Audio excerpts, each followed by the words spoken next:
which is for everybody, but it's for kids too. To be able to know, to look at people and to be able to read them in a way that you know if you're possibly in harm's way. It's as simple as that. It's just an awareness. It's just building a muscle to not be like in your own world totally, and just to join the community, your community, wherever you are.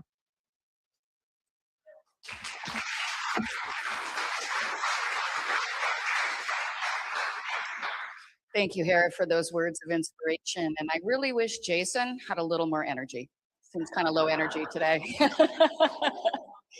Okay, our next person on the roster is Hannah, and she's one of the co-founders of Awaken Bold. Elena, sorry. Yes, Elena.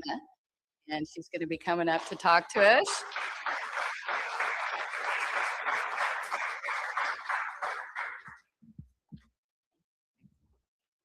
Hi, everyone. How amazing is Jason?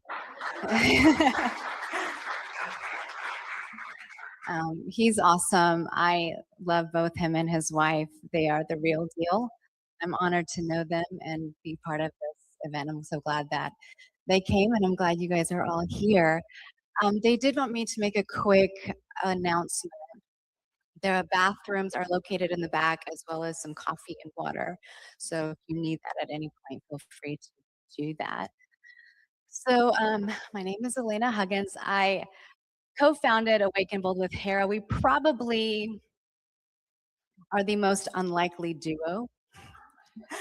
I met her at this political event, which she's not very political. I'm not either, but we happened to be at this luncheon um, during COVID, which none of us like to be controlled. So that's probably why we were there. And so I remember coming into that restaurant and I sat across from her. And I was, and if you know Hera, she was wearing her off the shoulder top. She had a cowboy hat. And I was thinking to myself, like, who is this woman with this cowboy hat and this New York accent? And then she was thinking, who is this blonde-eyed Christian preacher girl out there? And we quickly realized how much we had in common. And she had recently found out about human trafficking and found out about trafficking in 2009. And we're going to be friends. And after that, we ended up doing lunches together, all that was going on in the world. And we were really troubled by the silence around it. And we're like, we got to do something. We got to wake people up, you know? And so as the conversation went on, we're like, well, we can't just inform people. We can't just wake them up. We got to empower them. We got to do something more bold. And that's how Awaken Bold came to be. And so since then, it's morphed into this amazing thing. And really, it was just doing what's in our hand. And so that's how we formed that. But just a little bit about myself. I immigrated to the United States in the late 80s, and also I'm an entrepreneur as well, and author, and wrote this book. It's called Untwist Me, and it's a book that I never planned to write, and it's about mental and emotional health, and I believe we often complicate mental and emotional health. And so what I've done in over 20 years, I have worked with trauma victims, with trafficked kids. I have spoken across stages and have been in pastoral care. And there are certain things that I have noticed over the years. And so what I've done with this book is I've taken a lot of the mental and emotional health things and I discuss everything. And I've taken it and I've simplified it because if something is complicated, then we feel powerless.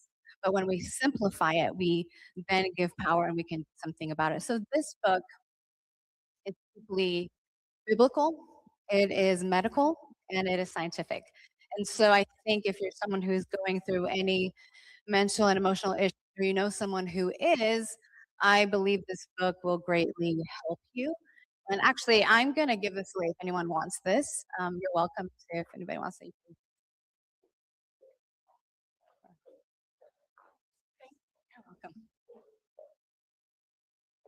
and I have more copies here. I also have it in Kindle format and Audible, and you can buy that on Amazon.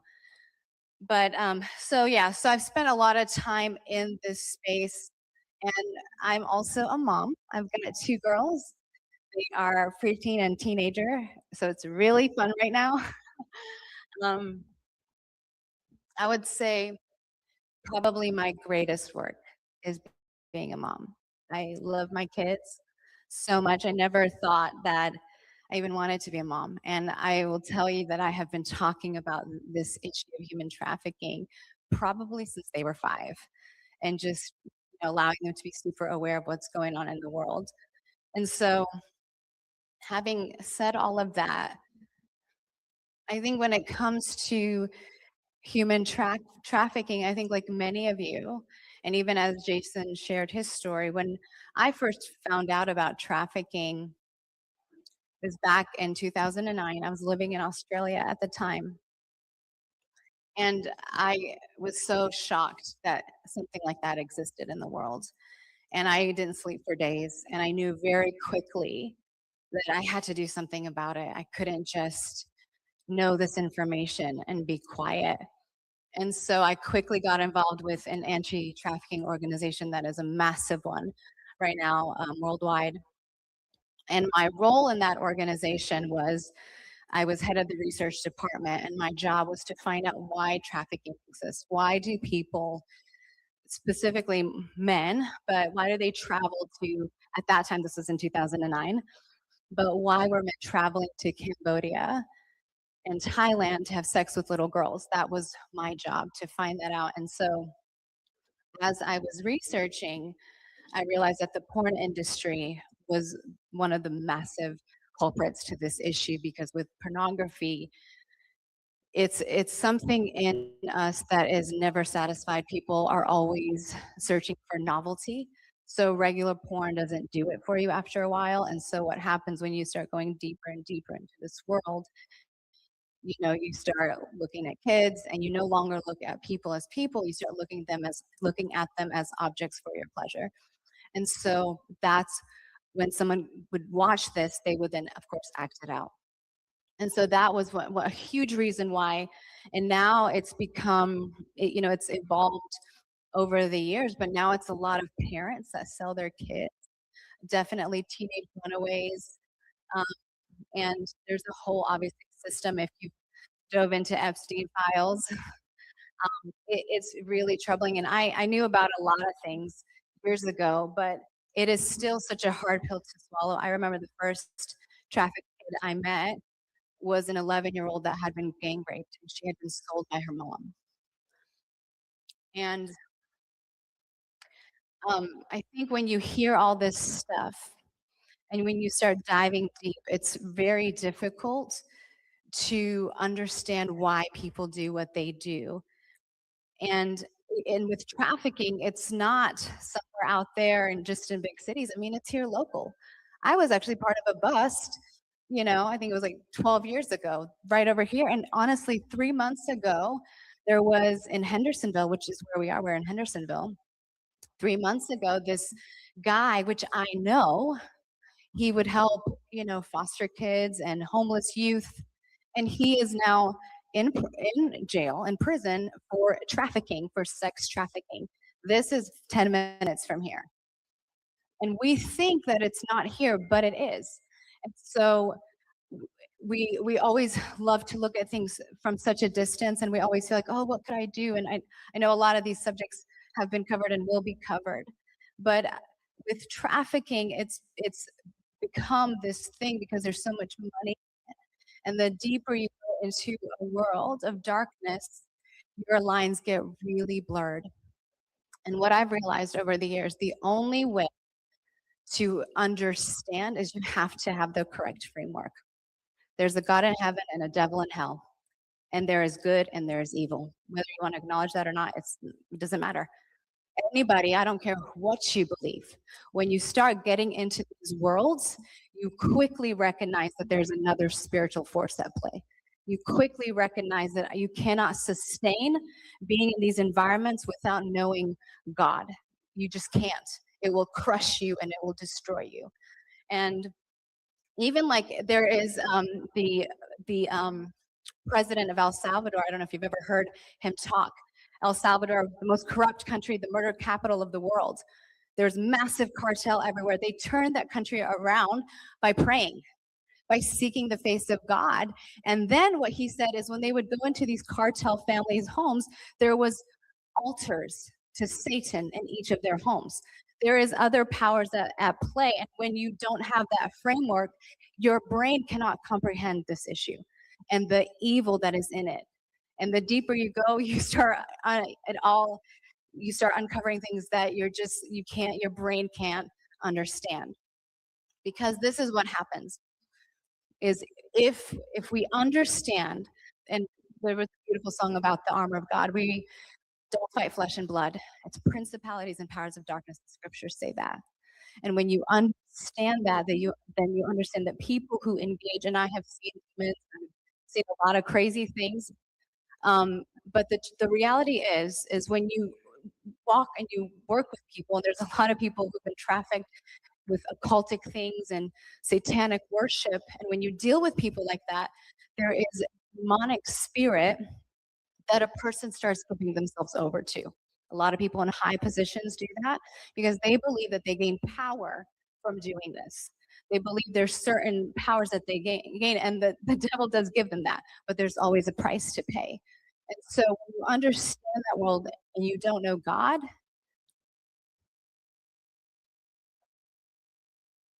you're not going to be as effective.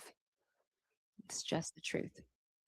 So having said that, I just have 3 things that I want to highlight just to help you frame, and I know you're going to hear a lot today. But I would just say this. Number 1, know God and know your Bible. When you know God and you know your Bible, it eliminates your fear. It eliminates you being manipulated and controlled. There was a CIA agent who said that we can mind control anybody, but we can't mind control Christians. Because the Bible tells you a lot and explains a lot of what's going on. And when you know the Word of God, when you know the Bible, you know how all it is. And the thing is, when you truly follow Jesus, not saying you're a Christian, not saying you believe in God, actually the Bible says that the demons say they believe and they tremble. That's not what it is. When you really know God, you live in an audience of one. Like our world, and like Jason talked about, this mask, that's our world. But when you follow Jesus, you stop caring about what people think, and he gives you a boldness and a power because you're just honoring him. So your integrity is intact, mission is right, because you're everything you do is for him. And so the beauty when you know God and you know the scriptures, so many things change. I mean, Russell Brand, Tucker Carlson, Tim Allen from Home Improvement, they started reading the Bible and it blew their mind. That's what happened to me. I was in the pit. Statistically, I should be dead or on drugs. But the only reason I'm not is because I met God. And I started reading the scriptures and it started changing my life. And I started recognizing patterns, understanding what's happening, and it eliminates your fear and it gives you clarity and it keeps you grounded. When you chase this and you chase that belief and you're here and you're all over the place. And so when you have that intact, and I know I wasn't planning to talk about this to this level, but I really am pressing this because if you get this, you will get everything else. We're so worried about the solution, but if you don't resolve this, if you don't resolve where you stand here, then you will be crushed by other things. If you resolve this, this will change the game 100%, and it will embolden you. So number 1, know God, know your Bible. It eliminates fear. God will guide you. Like he even shared the story, and this has happened to me so many times where God will speak to me and show me things. And there is things that only God can give you and fill you with that men cannot do for you. And so there's so much amazing things that happen when you align this. So know God, read your Bible. 2, ask questions, be alert, and stay grounded. It's really important that we always have our ears up and our radar high. If something feels off, it probably is. if we're aware of our streets, if we're aware of our environments, like being aware of family dynamics and what's going on, and there's something off, report it. Be aware, be alert, and ask questions. Like I remember when I did my trafficking, when I did the bust, I wasn't planning. I was just driving by and something looked suspicious, and it's like a massage parlor. I went inside and I just acted really ditzy, which was easy to do when you're blonde.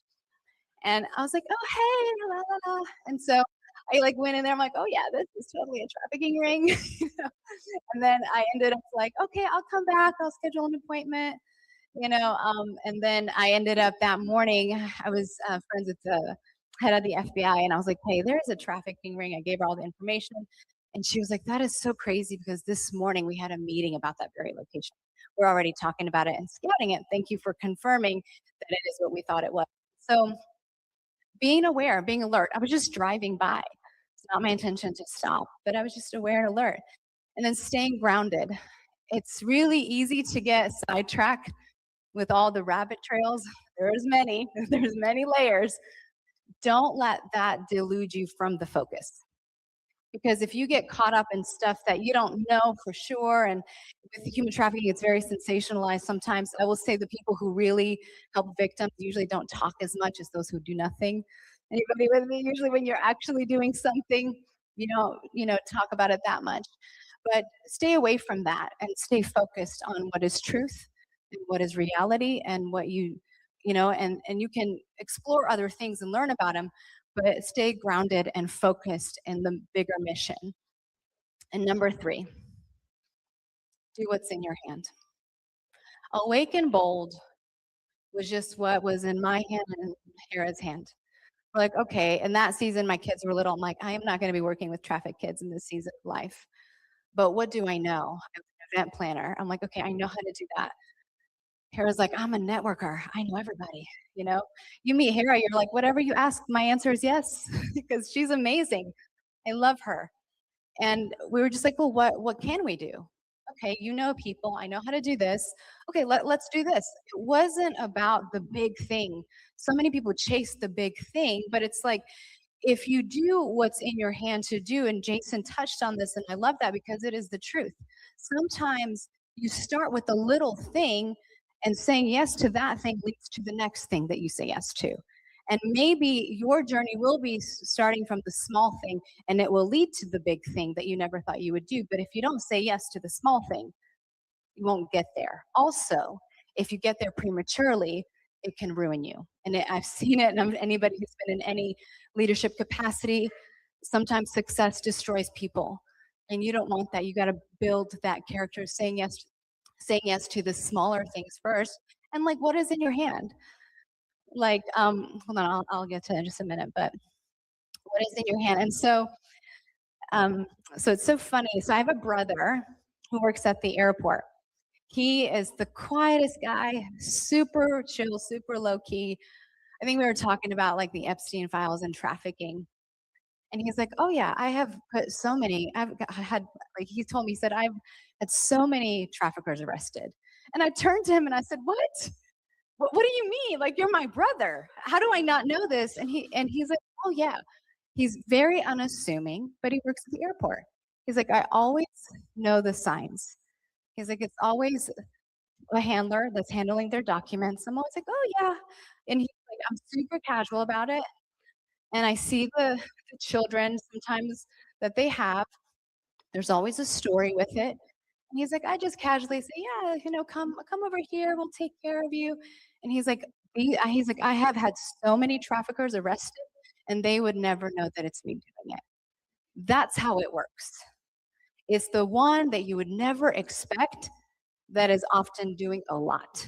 And so even with us here, I would say, like, as a mom, I talk to my kids about it all the time. I talk to teenagers about it. Roblox, social media, Snapchat, those are huge things that predators are using to track your child and to kidnap that child. Talk to your children, talk to your grandchildren.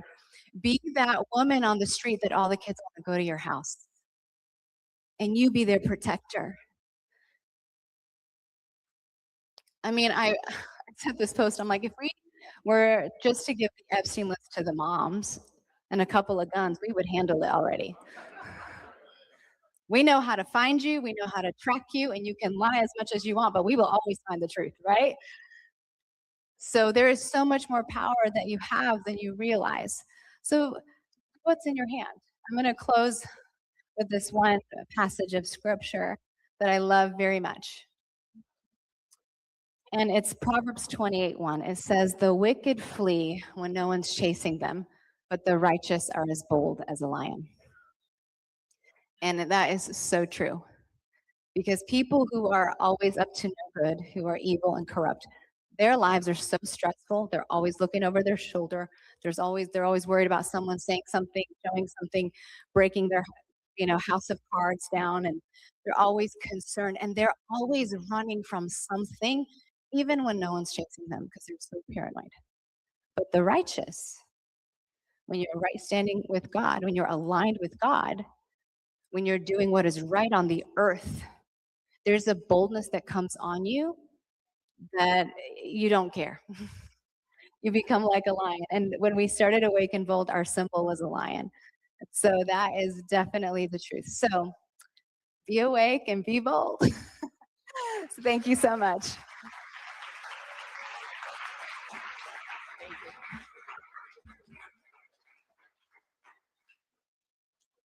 Well, thank you, Elena. That was definitely inspiring, and it's great to hear people's personal experiences. But what I really liked about her story was the meeting of her and Hera. We frequently go to different events. We have our preconceptions of different people. And what's really amazing about that story is those people saw past and they found something, they had common ground. Because it's frequently people who are opposite of us that bring out the best in us. So let's just try to put our misconceptions aside and work together, because there's probably some people here today that you're going to meet, that you're going to know for a long time. And that's how many of us are at this event. That's how we met and how we're working together today. So our next speaker is Natasha. And Natasha has a very heartbreaking story, and she's going to talk a little about her life's journey and her family's recovery.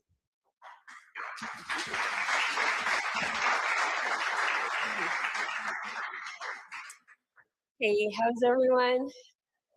Kind of bear with me. This is the first time I've been to this capacity to talk about me and my children and our journey. Can you hear me? Okay. I'm Natasha Outlaw. That's my real name. It's not made up. um, I'm halfway good, halfway bad. Depends on who you ask. Um, I'm here because my children. Is that better? Okay. All right. My children and myself survived abuse from my ex-husband. He, in 2017, he almost killed me.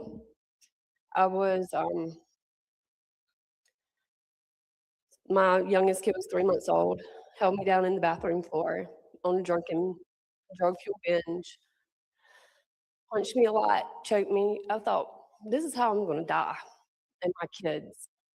I didn't die. My oldest kid was home, fought him off of me, and I lived, obviously.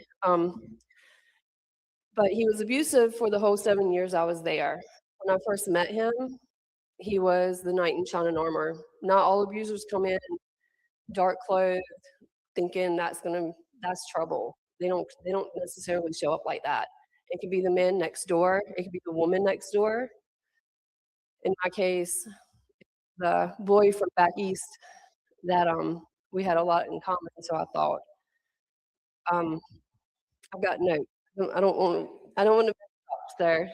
But he was charismatic, very upfront about his past. He was recovering. He was not. But so we went into a relationship together. 3 months into it, I wound up pregnant with our son. He wasn't supposed to have kids.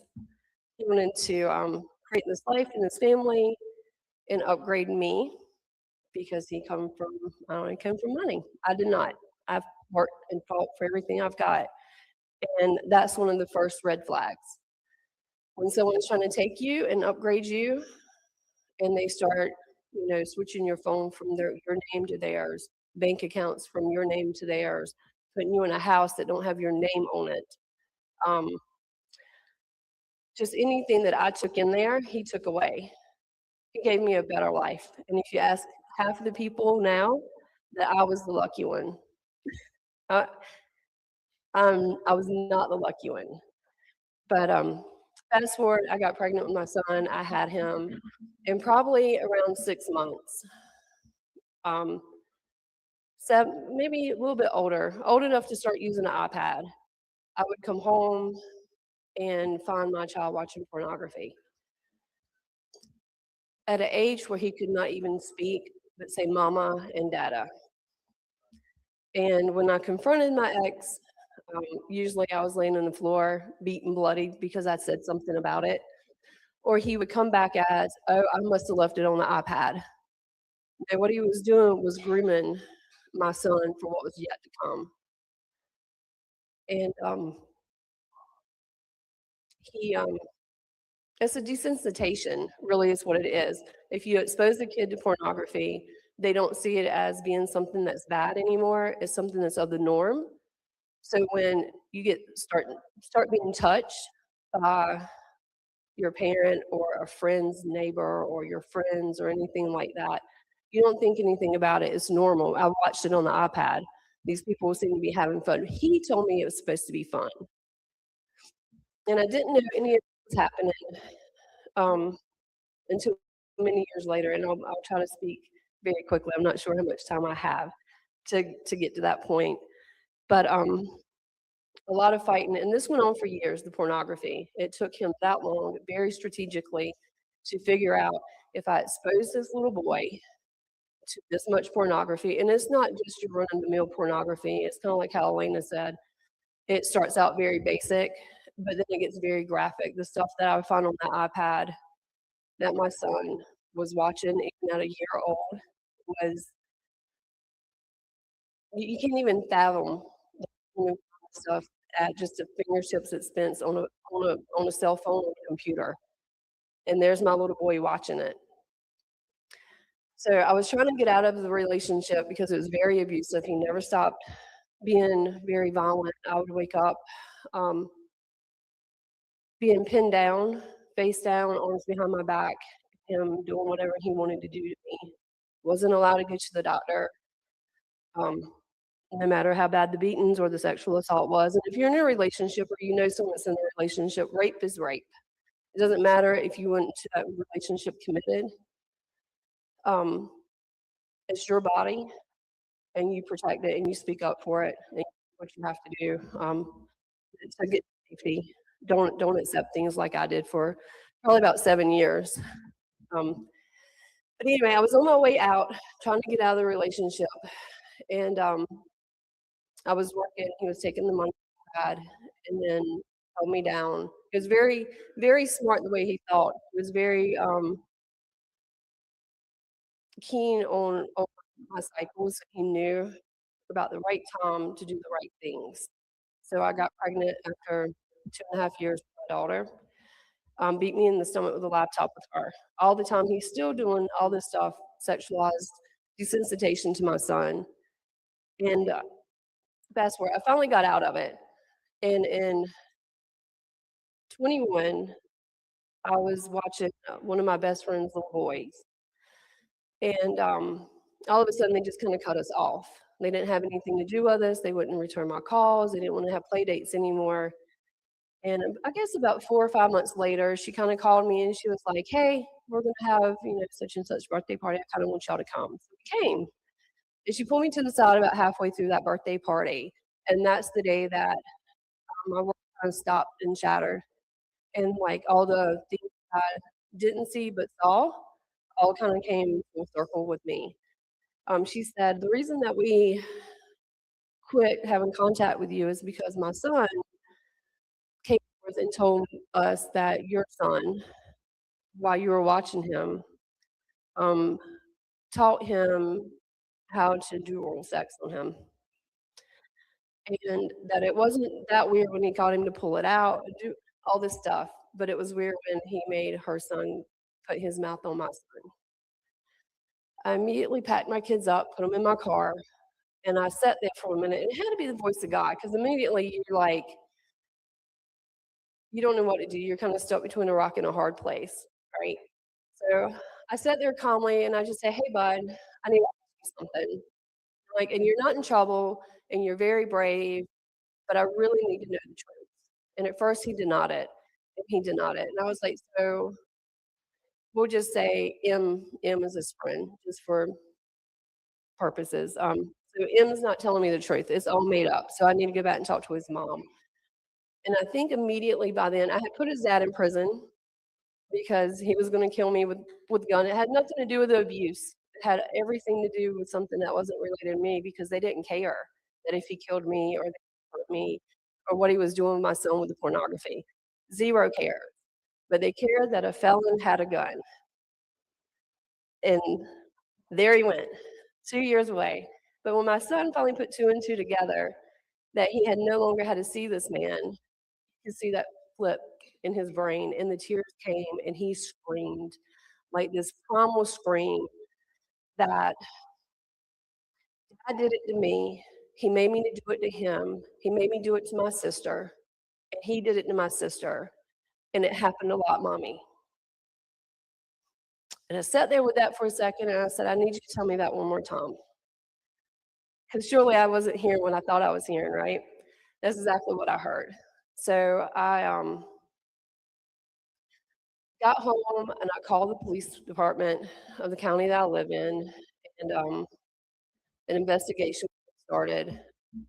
And then my son, he wrestled, so I talked to his wrestling coach, because at that point I had absolutely nobody in my life. I had very little friends because my ex had run them all off. Nobody wanted to be associated with me because of his drug use and his outlandish ways. I was isolated 100%. And the wrestling coach was the only one that I had at that moment. And we were very brand new into that family.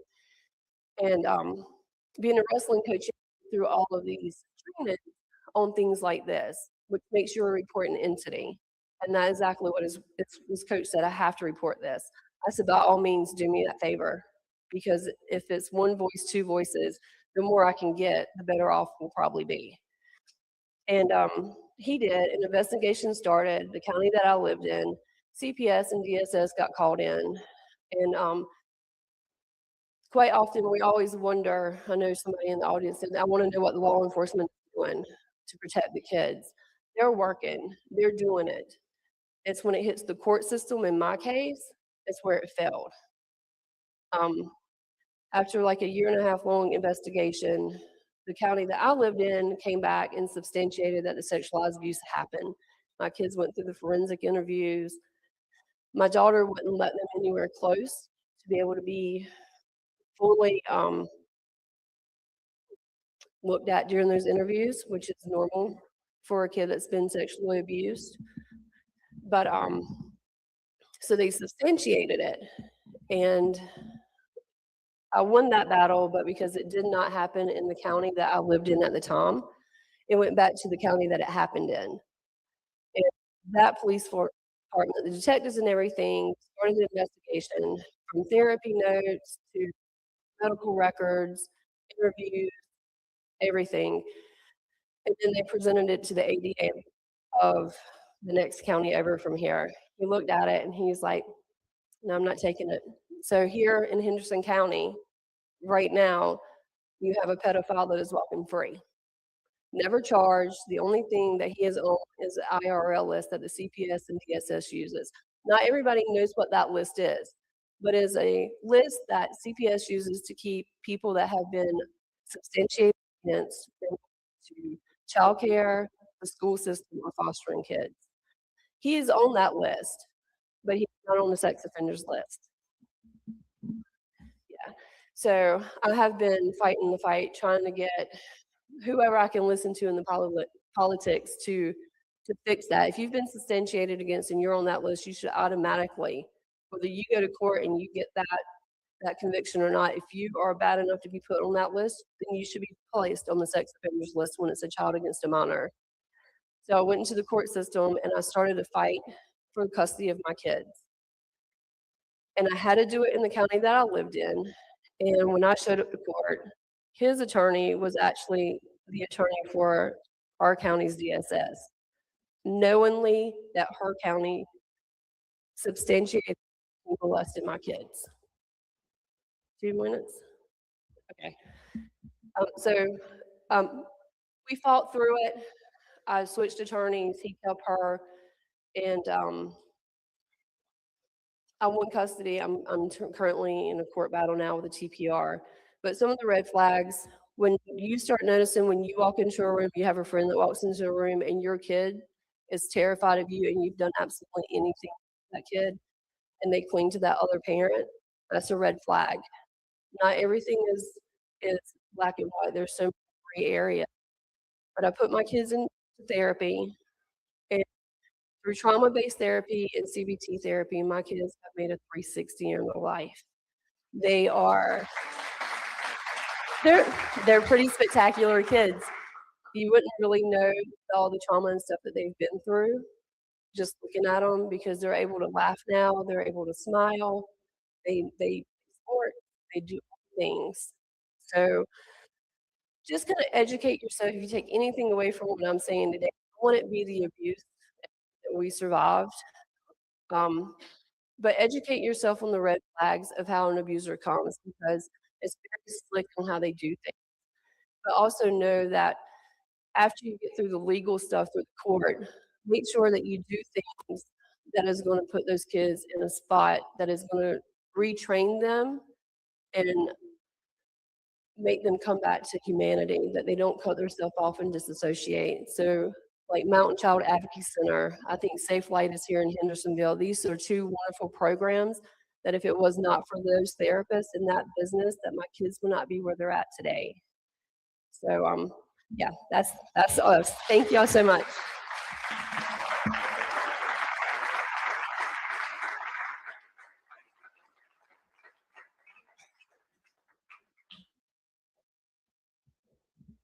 Okay, wow. So that's a story that's probably more common than human trafficking and probably going on in the neighborhood right near you. So we can all be aware, and thank you for sharing that story, and God bless your family.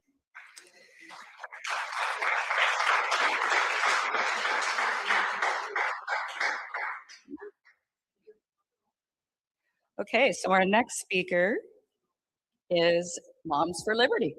Excuse me. I lived in Hendersonville almost 7 years ago. One of the first, because I had done such a deep dive on it, one of the first things I did was go online to see what case files were in, registered case files were in my neighborhood. And within a mile and a half, we had 6. And I had nothing. Like I said, they're in every neighborhood, and at least we have some reporting and we can go online. But they still prey on the children, even though they're on those lists. So it's your job to watch over your kids and also make the children aware without making them fearful of what's outside their house. So here we have Moms for Liberty. They're an amazing group. Are you ready?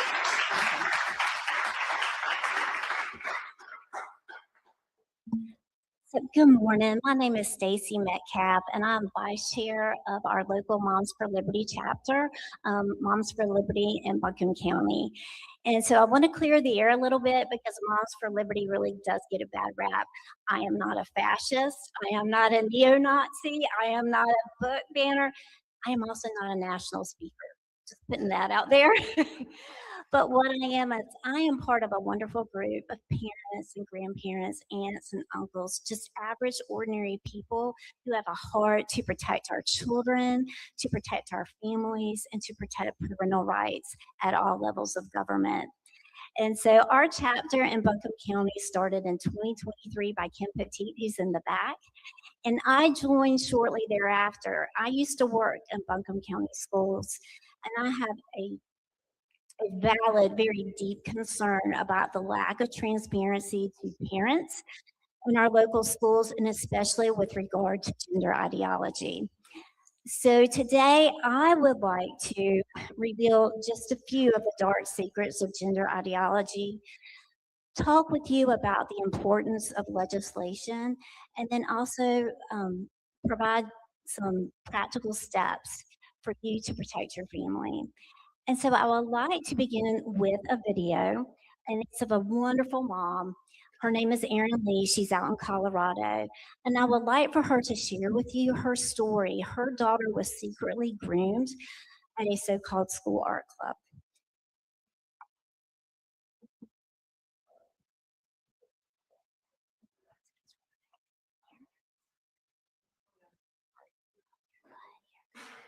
I'm a mom in Northern Colorado, and my little girl, which is 12 years old, was targeted with gender ideology in her public school sixth grade classroom. She thought she was attending an art club, and when she got there, it was Gender and Sexuality Awareness Club, or GSA. And an ASA activist had been brought in to talk to the kids about puberty block, polyamory. They told her if she's not fully comfortable in her biological sex, that means she's transgender. They told her because she didn't know who she's sexually attracted to, that means she's queer. They handed out a contact number to reach the activists, and they told her parents might not be safe if you could lie to your parents about this meeting.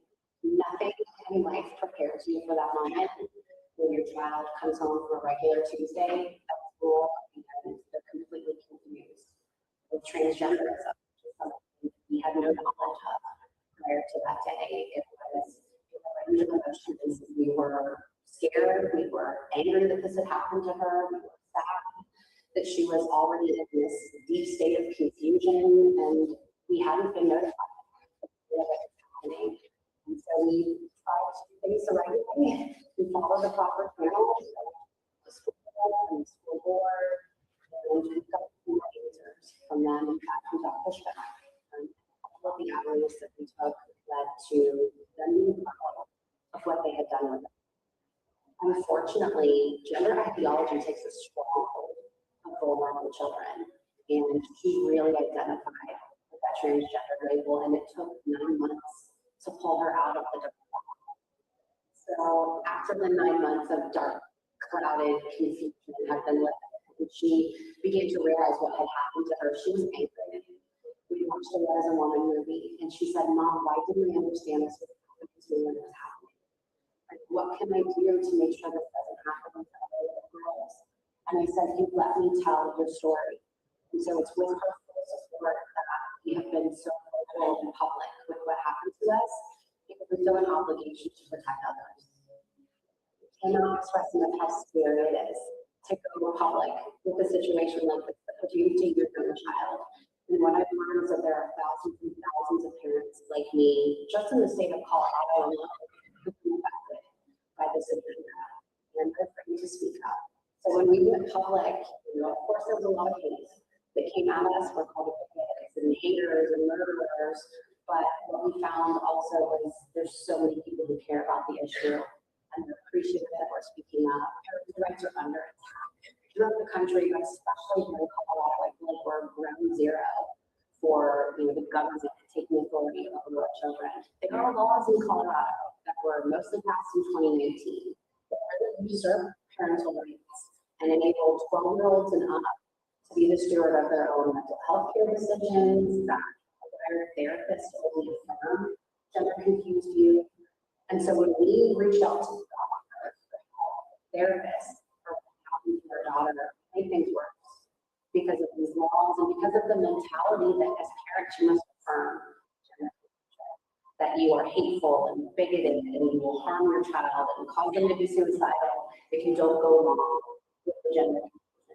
We knew as parents that was not the right answer for our child. We had to stand between this confusion and her well-being. And so we didn't go out of school. We took the approach of not affirming her male. And we saw it all from church, from family organizations, faith-based. We removed the negative influences in her life and replaced them with positive influences. Because affirming children in this confusion is more harm. So after this happened, I learned how done with her. And I learned that our look at us, you can see their emails, their calendars, what they're doing. And what I found is that there's a deep agenda to transition children. I found a 15-page agenda that has a gender support plan with it. The question is, are the parents supported? If no, how do we accommodate? So their plan is to transition kids and ally to parents right off the bat. When your child suffers gender confusion, the world tells you to go along with it. You must affirm it, or you're a bigot, you're a hater, you're unloving, you're unsupportive. And I've received all of those criticisms. But now on the other side, my daughter, the dark side, has been lifted, and she's back to her old self, the new, improved, stronger version of herself. I understand that we have to trust our instincts as parents, and the best thing we can do is not lie to our children. My daughter is thriving, has completely desisted the transgender identity. It's been almost 3 years now, and so she's had a lot of time to heal and to reflect on what's happened to her. And she's even in a place now where she has parents who to others who are going through this. She sees someone who is clearly suffering gender confusion. She'll approach them and pray for them and give them advice, help them get to the root of where the confusion came from, and just share her story of prior to this happening. I would self-describe us as sleepwalking parents, blindly trusting the schools, lazy Christians, and I was raised with a ritual relationship with him. My husband was raised in an almost anti-religious household, and this happened, and the only way to is with his parents. And so our whole family has embraced relationship with him and really grown in our faith. And we all share together, and we're a better family because of it. This our children and gender ideology is a spiritual battle. And truly, we saved our family when we recognize people for finding power and principality. This is called early fight. And there's no way we could have made it through the And I think the most important thing we can do for our children is to teach them God's truth, that we are made male and female, not make mistakes. It's the way that we can save our children. This is such a cultural issue. It's not in public schools, it's seen on TV, in commercials, on billboards. It's just common sense. So we've got to put our kids within the life that God made us perfectly.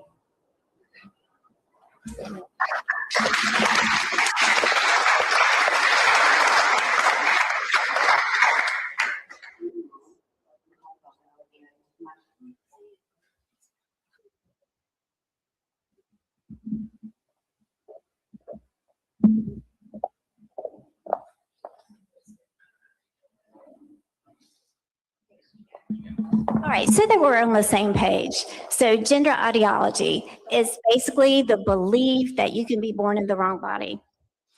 And with gender ideology, there's a whole new language. So biological sex disappears, and what you have is sex assigned at birth, which you see on your medical forms now. And then you have something called gender identity. And that is that inner sense of self, of what you can be. And then you have the term gender dysphoria. We hear it all the time. And all that is the mental distress that you might feel if your sex assigned at birth does not match your gender identity. Now, in the English language, guys, gender and sex have always meant the same thing. But there was a divergence with this in the 1950s and 60s. And so I want us to look at the term gender identity. Gender identity is mostly, it's most closely associated with Dr. John Money.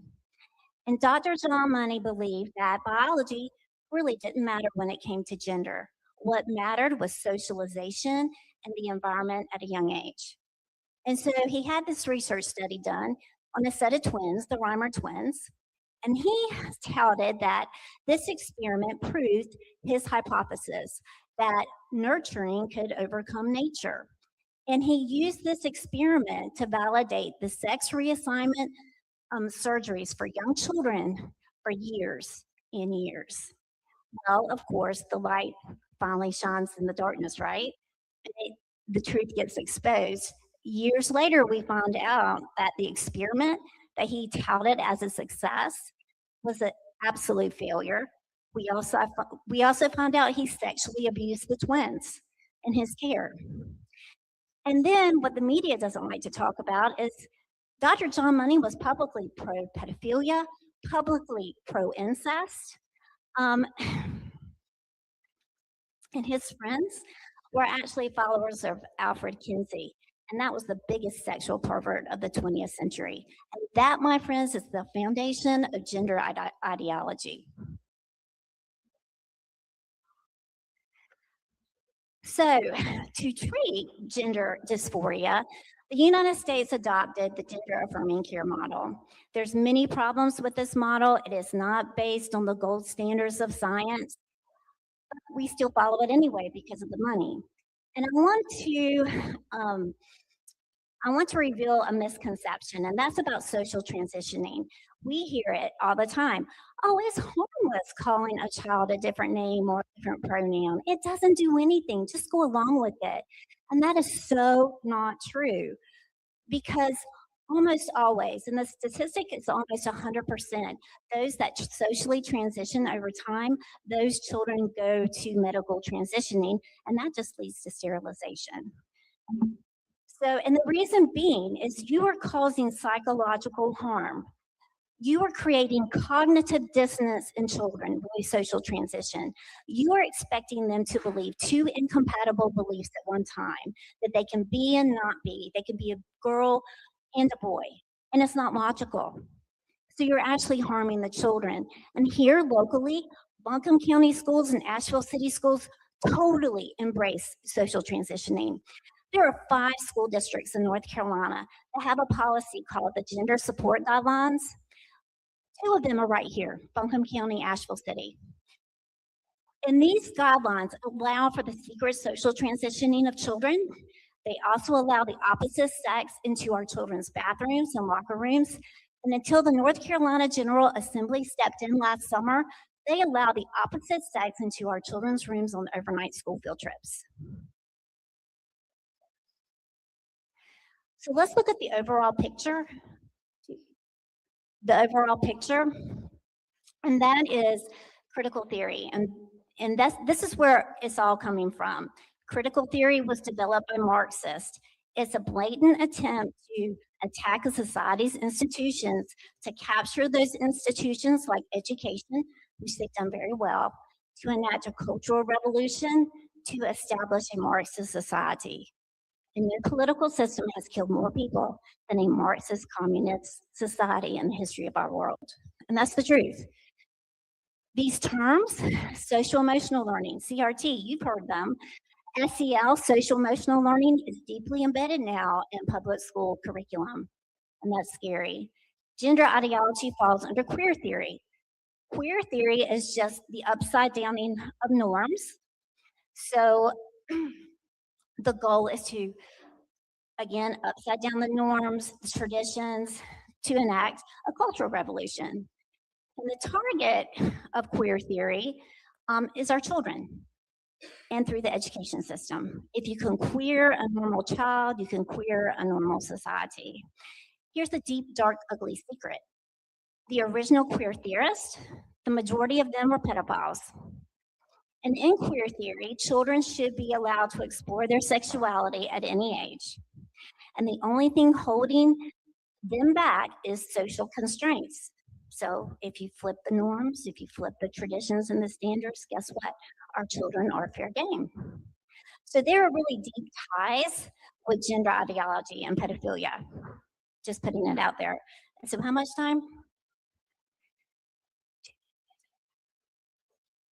Well, I have a lot to say. I thought I had 25 minutes. So anyway,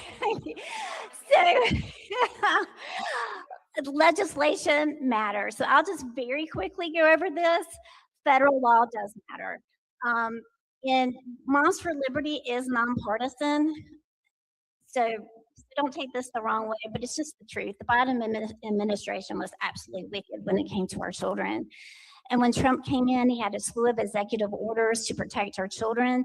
He directed the DOE to recognize sex as biological, not gender identity in Title IX. Health and Human Services started defunding pediatric gender clinics. The largest one, which was in LA, closed in July.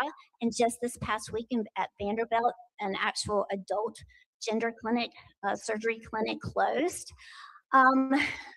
It matters who you elect as president because they nominate the Supreme Court justices, and we had some wins.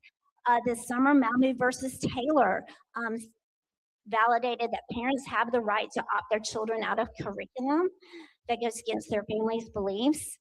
And then also we had a ruling Scarmetti versus U.S. versus Scarmetti, which actually upheld Tennessee's ban on medical transitioning for minors, which is good for us in North Carolina because we have the same law, but that's legal now. And then this past week, guess what? The Supreme Court ruled that you can't secretly transition kids at schools. That will have a direct impact on our gender support guidelines. So very quick. Yeah. Federal's important, state law is more important because of education. Education actually falls under the umbrella of the state, not the federal government, because the Constitution does not mention education not one time. So it doesn't fall under the purview of the federal government, but the state. So it really does matter who you vote for in the North Carolina General Assembly. How much time? Because I play for 25. So anyway, here are some crazy bills, and this is why it's so important. We have the repeal of the Parent Bill of Rights so that you can keep secrets from parents and you don't have to, you won't know what they're teaching your child. It removes curriculum transparency. That was introduced. Thankfully, it stopped. It got stopped. We had the Free to Learn Act, which everything in a public library would be available to children. They would encourage drag queen story hours for kids. Yeah, that was introduced in this past spring. The Gender Affirming Rights Bill, which would give children the right to pursue sex change surgeries without parental permission. No kidding. We have had wins. Here are some of them. Shout out to Jennifer Balcom in Henderson County. She kicked the boys out of our girls' sports in 2023. Then we had the Parents Protection Act, which basically forbids the state from removing children from a family if the family does not affirm the identity. You think that's crazy? It's happening in other states. It's happening. So here's just some. Oh, overnight school field trips, the boys got booted out because of the Prevent Sexual Exploitation of Women and Minors Act. It matters who you elect. And just to give you a heads up, this is Buncombe County. Basically, the majority of them voted against all of these protections for our children. It matters who you vote for. There's some things that we need to get done. We have obscene books. Yeah, they're in the libraries. We need a means to get rid of them better. We also need to get the boys out of the girls' bathrooms. We need to define sex and gender as biological. That would take care of a lot of problems. And then we need to return parental consent to minor medical care. Because did you know that North Carolina has this crazy law that children at any age can consent to medical care for certain conditions? And that includes AIDS, STDs, alcohol, drug abuse. It also includes emotional disturbance, which would be gender dysphoria. It's at any age. And make sure watch who you're voting for your school boards. Our school boards in Buncombe County and Asheville City all vote one way. They have drunk the woke Kool-Aid. They will not step up for our children and protect them, their spaces. They're all in on the gender ideology. Keep these folks in mind if you're in District 5 and 6. In the back, because of time, we have some real practical ways for parents to protect their children. There's 3 right here. If your child or grandchild is in the public school system, talk to us about school-based healthcare centers. Don't participate.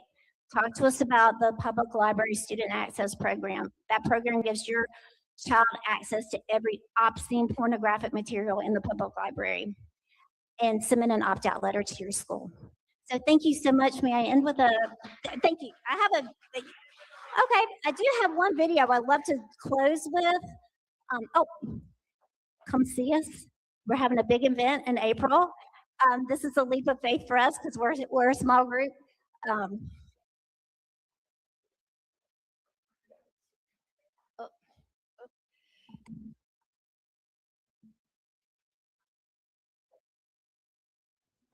It was horrific. What have I done to myself? I started to wonder, like, what's wrong with me this year? You know, like, I look at the guy, everybody thinks I'm a guy, everybody's excited for me. And I'm still not happy. There's no going back now. Is there? It's devastating for kids when we get these questions wrong, and yet every single conversation, the personal and the political, we're obsessively focused on what adults want, their feelings, their identity, their desires. Who's representing the kids? Always the kids who suffer. This is going to cost us something personally, but this is bigger than us. Somebody has to be able to take a stand. We have to be able to debate what's true rather than having that dictated to us by the powers that be. This case represented free speeches for if I lose my rights, they can take anybody.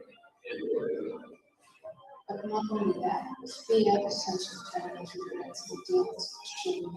And I was really getting excited. We all matter. Everyone made in the image of God.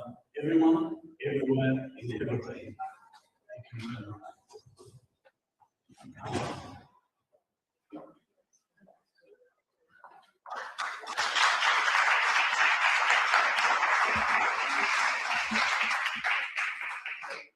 Thank you. That was pretty enlightening. I'm sure a lot of us are wondering where all this is coming from. If you guys would like to look into the United Nations agenda, the founding document is the Lucifer Trust. It's a Marxist organization meant to bring around about the rule of Satan over the planet.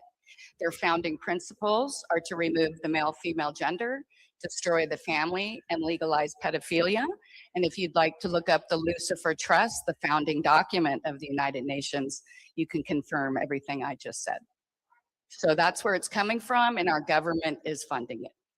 So we've got another friend here today, and she's gonna introduce one of our special guests. Here we go with Kathy Urista. Thank you, Simone.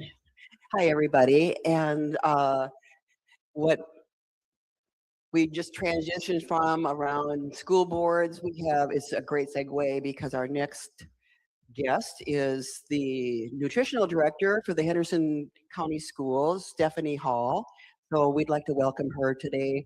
She works very closely with the school board here in this county, so she'll tell you all about that. Thank you for coming.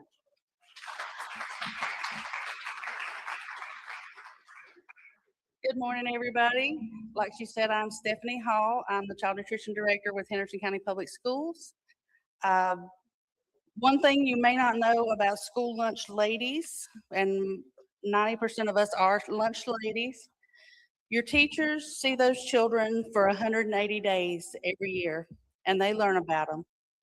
We see them for 180 days times 6, because especially in the elementary level, they come through us 6 years. And we learn those students, and we learn those kids, and we learn the brothers and sisters, and the moms and dads, and we learn the good, the bad, the ugly. A lot of times, my managers will be calling me and saying, I have an issue, where do I need to go next? And we are sometimes that first line for those students to get help they need, whether it be food, whether it be a situation at home, whatever it is. A lot of times those lunch ladies have heard about it first. Henderson County Child Nutrition, just this school year, we have served almost 500,000 breakfasts and almost 800,000 school lunches. That averages over 4,000 breakfast a day and almost 7,000 lunches every day.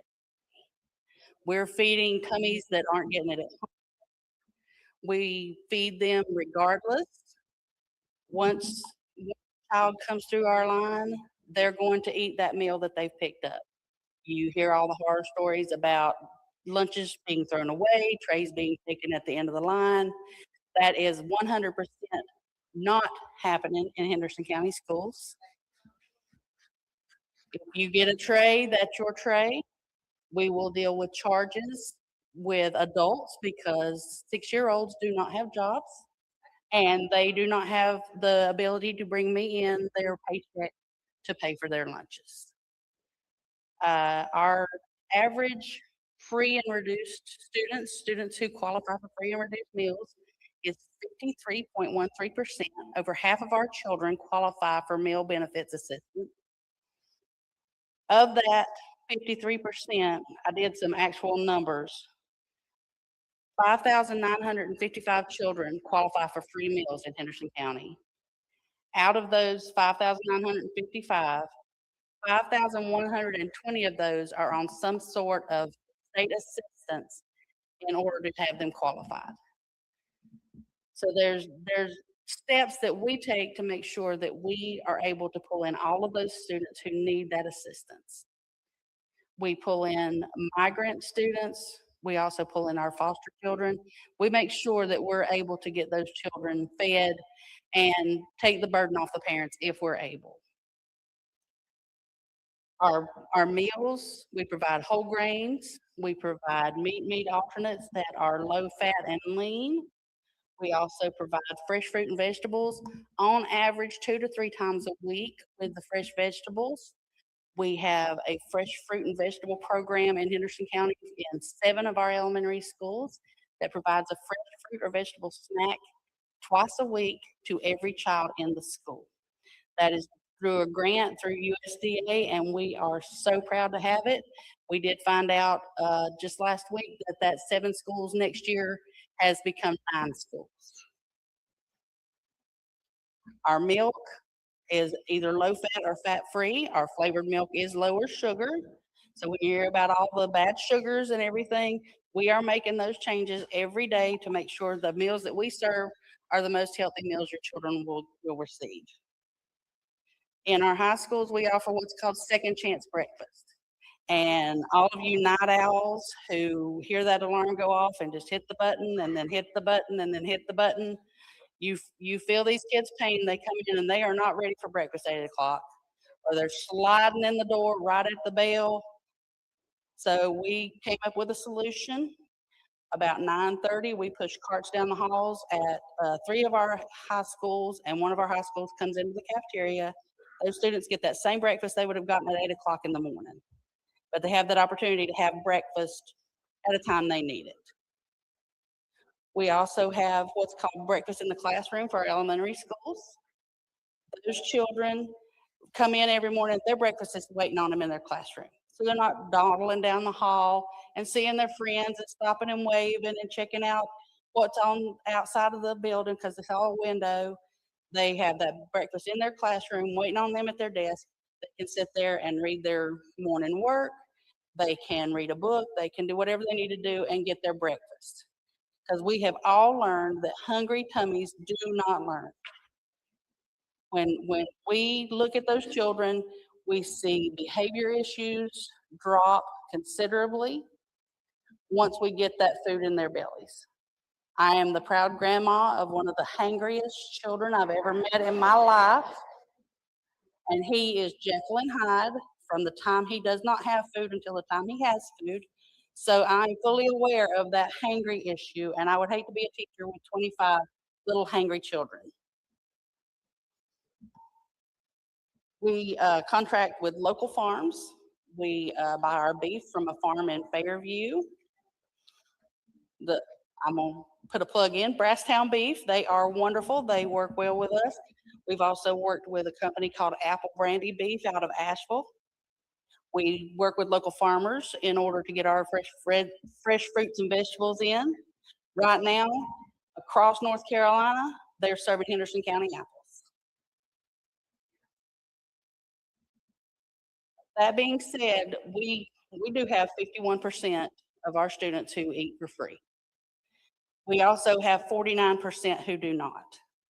And we have families who fall in that gap where they make just too much money to qualify for benefits, but they make just too little money to be able to pay the light bill and the phone bill and the lunch bill.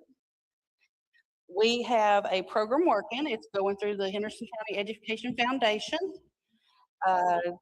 It's tentatively called Pay It Forward. We'll be asking for donations to that fund to be able to pay those student charges at the end of the year so that we don't have to be bugging the parents, trying to get this to work out, because there are just times the money's not there. We've all been in a place where there was more weak than money, and we just had to get by. So that will be coming down. We'll be looking for that here in the next few weeks. If you're interested, contact Peggy Marshall at the Henderson County Education Foundation. She is in charge of that, and she'll be working out all the details. Does anybody have any questions?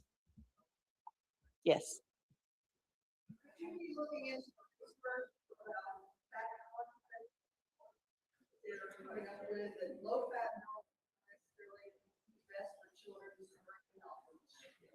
The federal government has brought the option for us to bring full fat milk back into our cafeterias.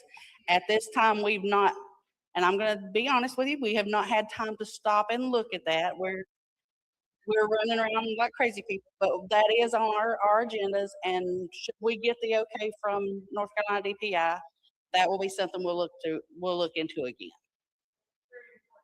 I was a lunch lady when we took it away years ago, and I can still remember the little boy fussing at me because we did not have the red milk anymore. Full fat milk came in red cartons, and he was offended that there was no red milk. So we understand. And from one who really likes whole milk better than 2% milk, I'd like to see that come back. Do we have any other questions?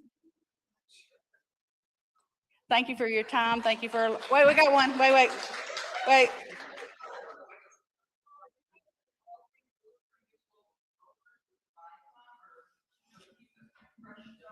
We have to go through a procurement process, but local growers do have the option to come and be part of that procurement process. We do have a process called a micro purchase where we're able to do some single purchases from a single entity and bring those in under a certain dollar amount. And we use those. We've bought fresh lettuce. We bought blackberries a couple years ago. It depends on growing season, because normally growing season, harvest season is June and July and the 1st of August, and we're all at home. So we miss out on quite a bit. Any other questions? Thank you so much for having me.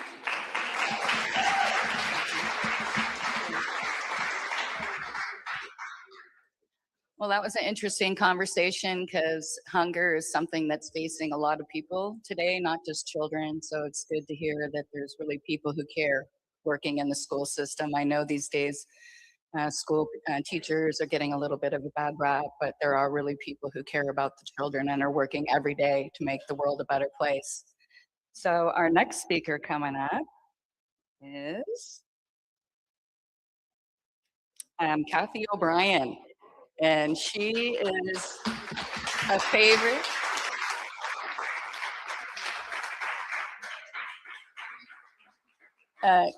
Kathy is an MK Ultra mind control survivor, and many people may be aware of the government programs that were brought to the United States by the Nazis after they were extracted from Germany and implemented on our children. So I'll let you tell the story.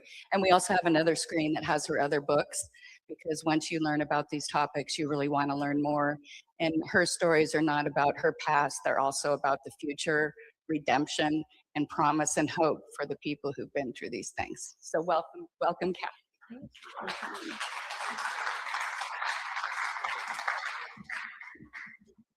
Thank you so much. My name is Kathy O'Brien.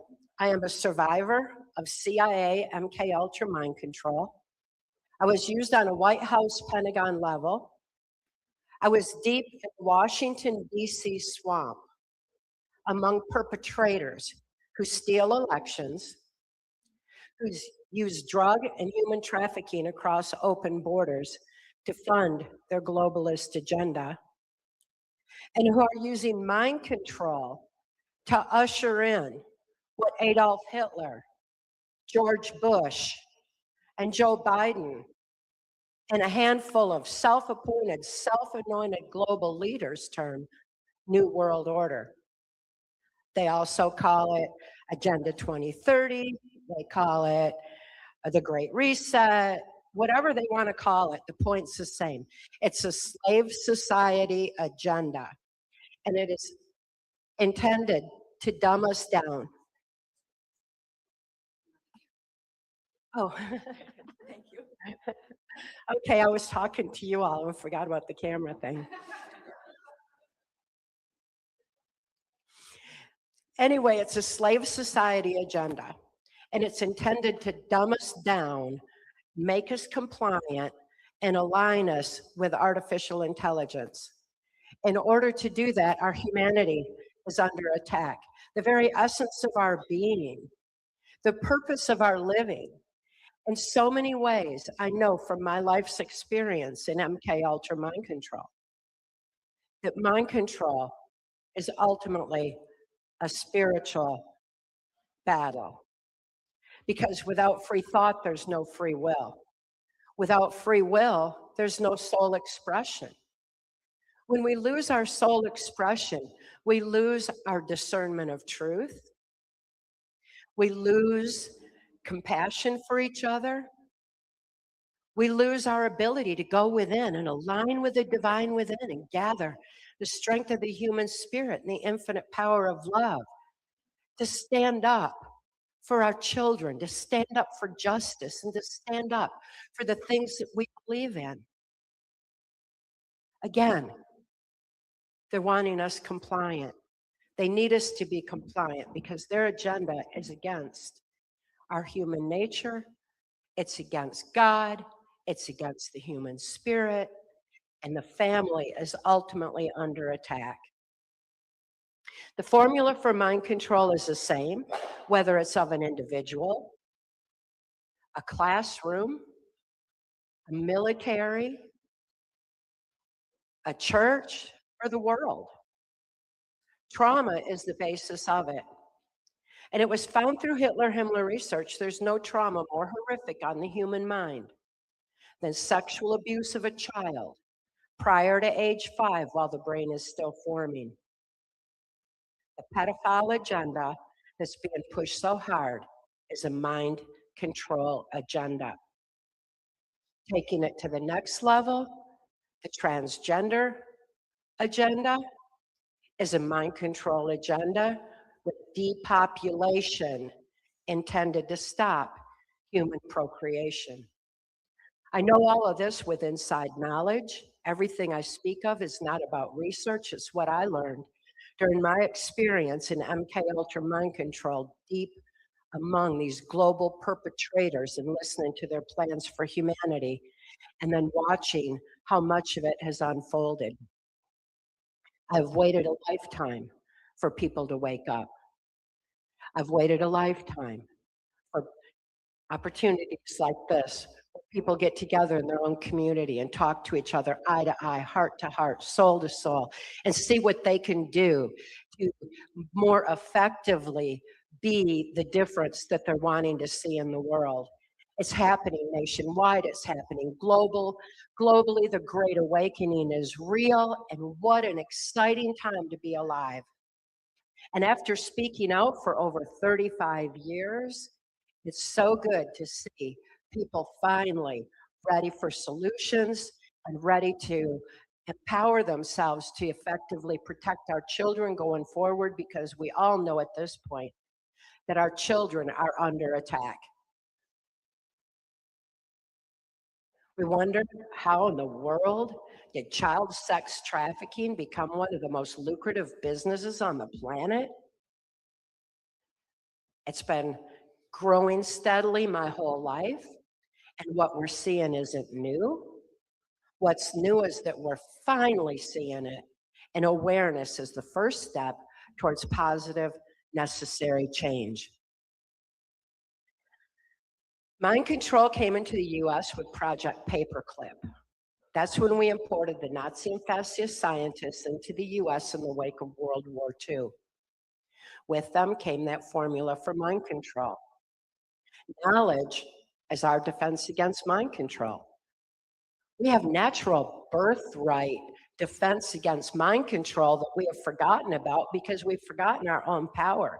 We have forgotten to go within and access this because we have been deliberately led outside ourselves now for generations to give our power to authority, to big government, big pharma, big tech, big cult to cult religion, rather than go within where the truth is still right there waiting to be accessed and used to take back our power. The mind control that came in with that formula is absolute. It's a scientific formula of trauma, which causes the conscious mind to freeze in fright, sleep, food, and water deprivation, all of which starve our brains from firing properly. And so many people now are working 9 to 5, 5 to 9 to put food on the table that has no nutritional value, intended to starve our brains, dumb us down even further, and to shut down the neuron pathways in our brain. Trauma shuts down those neuron pathways. Mind control shuts down neuron pathways in our brains. But our brains have been made perfect. Our bodies have been made perfect. We have resiliency of body, mind, and spirit. The fact that I'm even standing here today sharing this information, I'm living proof of that. We have been blessed with everything we need to overcome this generational imposition of mind control that's been deliberately infiltrating society for so long, while truth, that is our defense against mind control, has been deliberately suppressed. Right after we brought in those Nazi and fascist scientists, the 1947 National Security Act went into place. That is for secrecy. It's to suppress the information on our own mind-brain function, on our own defense against mind control, and to allow for these criminals to continue their crimes against humanity that continue to proliferate today, while people look the other way and forget what in the world is going on. It was planned a long time. I was born into a multi-generational incest-based family in Muskegon, Michigan in 1957. My father's sexual abuse began in infancy. He was substituting his penis for my mother's nipple. That was before I could even think to know what he was doing was wrong. I was an infant, but my brain knew it was wrong. My brain knew that I was enduring the pain and suffocation of his abuse. My brain knew it was a violation against our human nature. And the neuron pathways in my brain shut down around that trauma and repressed that memory of abuse deep into my subconscious mind. That's what repressed memory is. It's our brain's defense against trauma too horrible to comprehend. We were designed that way so the rest of the mind could develop and function normally, so that we would be able to deal with the reality of that abuse later on in life and heal from it, because we have been made perfect. My father's sexual abuse extended into child pornography of me. And that child pornography shut down more neuron pathways in my brain, repressed that memory deep into my subconscious. My father was ritually and sexually abused as a child and was just carrying on what he knew in his childhood and thought was normal. My mother was also sexually abused and trafficked to my grandfather's Blue Masonic Lodge.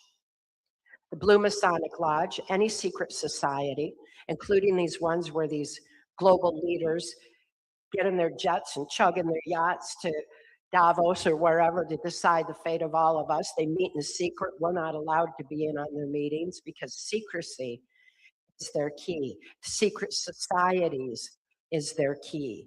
And they need that secrecy because truth really does make us free. And they don't want us to have that truth. So my father began trafficking me to my grandfather's Blue Masonic Lodge, where all the local politicians, law enforcement hung out, the ones who had the secrets on mind control, the ones who were going to be placed in positions of power and influence to make sure that they were able to start carrying this agenda forth. More neuron pathways in my brain shut down. While I was being trafficked to my grandfather's Blue Masonic Lodge, I wasn't thinking about my father. I couldn't think to, because with neuron pathways shut down and compartmentalized memory occurring in the brain, they used to call it multiple personality disorder. It's not. It's one personality shattered. You know, it's the division of that personality into compartmentalized memory. It's also called dissociative identity disorder, because without any continuity of thought, there's no ability to even understand who you are, why you're here, and there's no ability to think, to bring to mind the abuse. So while I was being trafficked to at my grandfather's Blue Masonic Lodge, I wasn't thinking about my father, and vice versa. And I wasn't thinking about the pornography. I wasn't thinking of any of that. I wasn't thinking about the fact that they were using blackmail videos all the way back then, when they were those big reel-to-reel kind of videos. They were still using those because these perpetrators do not trust each other either. They hold each other by the blackmail, so to speak. We hear about these blackmail vaults. We hear about these blackmail tapes, that Diddy tapes and Epstein files and everything else. This has been going on my whole life. And it's about time that we're finally seeing it. So I was being used in these blackmail videos as a little bitty child. And I was also used in the child pornography. My father was caught sending child pornography of me through the US mail. When he was caught, he was approached by a local politician and told he could receive immunity from prosecution if he would agree to sell me into the CIA's MK Ultra mind control project. Because that mind control, that it's understood that any child that is sexually abused like that will be suffering from that dissociative identity disorder and will not have a continuity of thought and therefore be highly suggestible, easily led, and a prime candidate for mind control. My father agreed to sell me into the project. He received lucrative military contracts for doing it, and the local politician who gave him that immunity was Gerald Ford. That's the same Gerald Ford who went on to become the unelected president of the United States. But look at this. This is like 1960, and already the courts are compromised to allow for the proliferation of pedophilia, because this pedophile agenda is key to creating a compliant society for the mind control agenda they have in this handful of puppet masters is imposing on humanity. Haven't been around these perpetrators. I can tell you they are not like us, and they do not like us. We can name them whatever we want. We can call them aliens, demons, we can call them whatever we want. The fact is they are not like us. And they're feeding off of our children. They are a low vibration, dark, negative energy force that feeds off of low vibration, dark, negative energy force. They feed off of trauma. They feed off of fear. They feed off of hatred and division. That's their vibration. Their greatest fear is the strength of the human spirit. That is such high vibration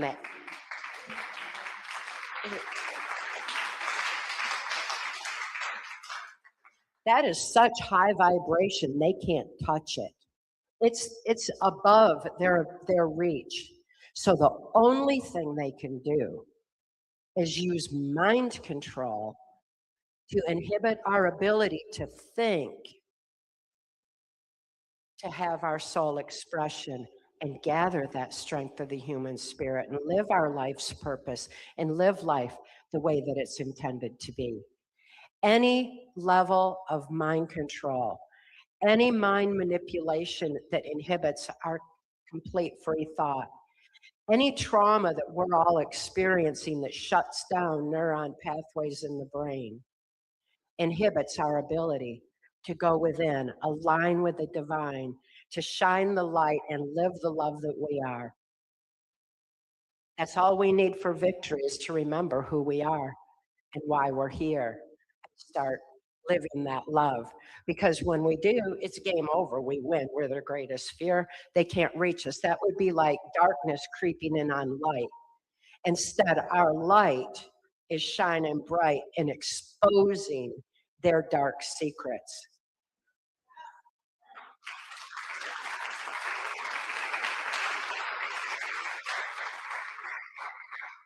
The Great Awakening is real, and it's happening, and it's growing faster all the time. It's really, we've already won, and they just don't know it yet. They're realizing it. They're throwing a tantrum. They're giving it everything they've got, and it's still not working. It's too late. So we've got some real good news here, but boy, do we ever have a mess to clean up. I've seen where the roots of corruption have been planted. After my father sold me into the project, he was flown to Boston, Massachusetts, where he was trained by Cardinal Law. Cardinal Law of the infamous Catholic child abuse scandal. And I'm not saying all Catholics are bad at all. Some of my best friends are Catholic, doing everything they can to clean up the mess in their church. All of our churches have been infiltrated. Everything sacred has been infiltrated. So, you know, when I say that about the Catholics, I'm telling you my life's experience. So my father was flown to Boston, Massachusetts, and trained by Cardinal Law as how to manipulate my subconscious mind, because our subconscious mind doesn't think the same way. Without a conscious mind filter, our subconscious just takes information in. If we're experiencing trauma and being distracted, and the conscious mind is not in play, the subconscious just takes information in with no question, just lets all that information in, and then the subconscious mind drives our thoughts and our actions in the future. We should be having neuro-linguistic programming, NLP, being taught in every school in the nation. Understanding that will let us know how we're manipulated by politicians, how we're manipulated by media's repetitive narrative. Repetition is the most basic form of mind control. Everyone experienced mind control. 2020, when mind control masked as a virus, was unleashed on the global population. How many times did you hear mask up, social distance, get the injection? It was everywhere we went. It was everything we saw. And it programmed the subconscious mind, while the conscious mind was frozen in fright, like, oh, we're all gonna die, or grandma's gonna die if you don't do this. What did we do to our children? Absolutely horrific what was done. They were so traumatized, they ended up with an identity disorder, not a gender disorder like it was deliberately redefined. The gender disorder redefinition was deliberate and intended as a depopulation agenda for this transgender movement. And parents aren't buying into it like they thought they would. They thought after conditioning parents for generations they would, but they didn't. It didn't work quite that way. Well, once my father had been trained by Cardinal Law on NLP, he was also using Satanism as a trauma base, because it was found in the Hitler-Himmler research that after sexually abusing a child prior to age 5, that ritual abuse, satanic ritual abuse, blood trauma, is the most horrific trauma on the human mind. I mean, I think we all got a taste of that again, 2020, when we got a constant barrage of blood traumas and satanic images that were constantly being pushed in our face by the media. And that is to create The conscious mind, again, freezing in fright, so the subconscious mind is easily programmed and led to do exactly what it's being told to do. So the ritual abuse began, and I also was being taken to the Epstein Island of its time, Mackinac Island, Michigan. That's where the governor's mansion is located. That's where these global leaders would get together and meet. It's where they would discuss the fate of humanity, how they were going to infiltrate the school systems, how they were going to infiltrate the churches, and I saw a lot of that being put into place. The Catholic aspect in my church where the ritual abuse was occurring, the Jesuits were absolutely aligned with the CIA for MK Ultra mind control purposes, because the Jesuits had long since learned the effects of trauma on the human mind through the Spanish Inquisition and the Crusades. And those wars, the spoils of those wars were the children.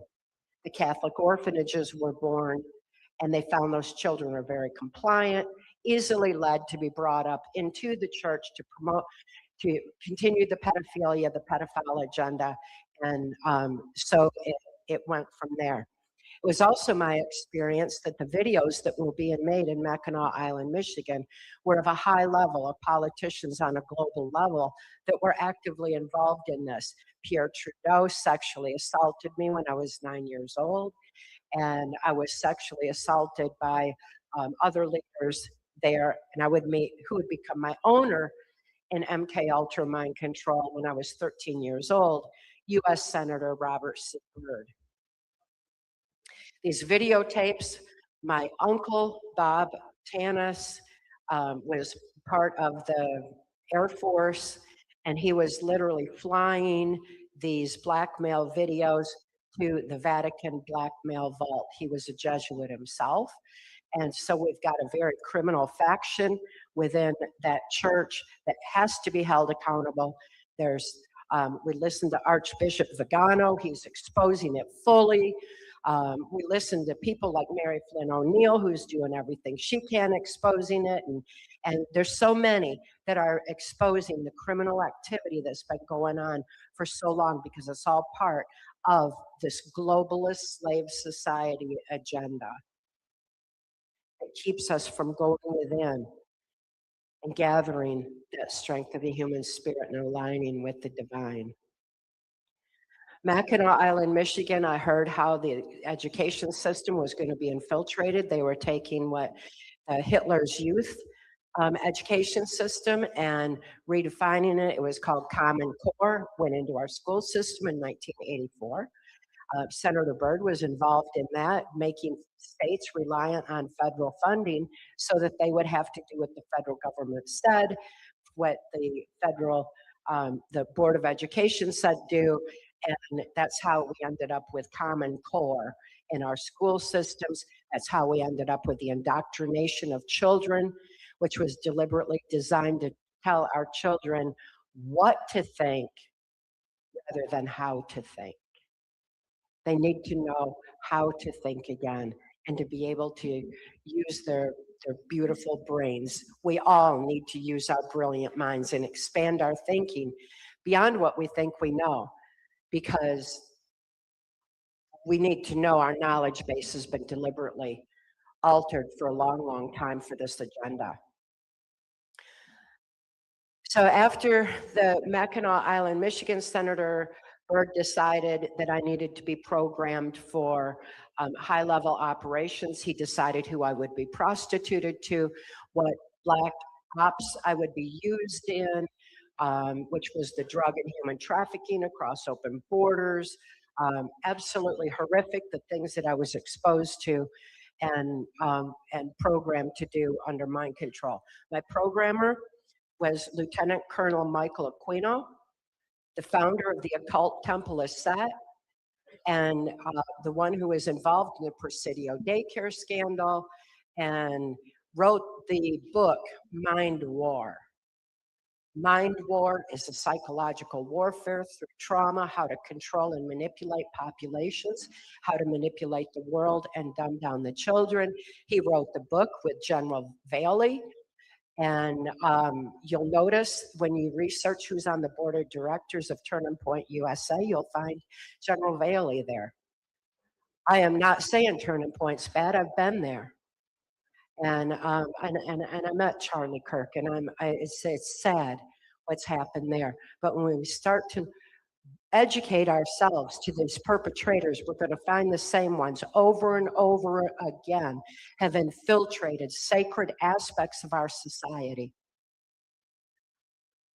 In the Turning Point situation, our conservative youth were targeted because they were being taught to think free. They were being taught to think beyond repetitive media narrative. And so we've got that horrific situation to deal with. But all we need to do is just look behind the scene. Who's pulling the strings? Person who wrote the book on how to manipulate the minds of a global population. And it's what these handful of perpetrators are hell-bent on doing.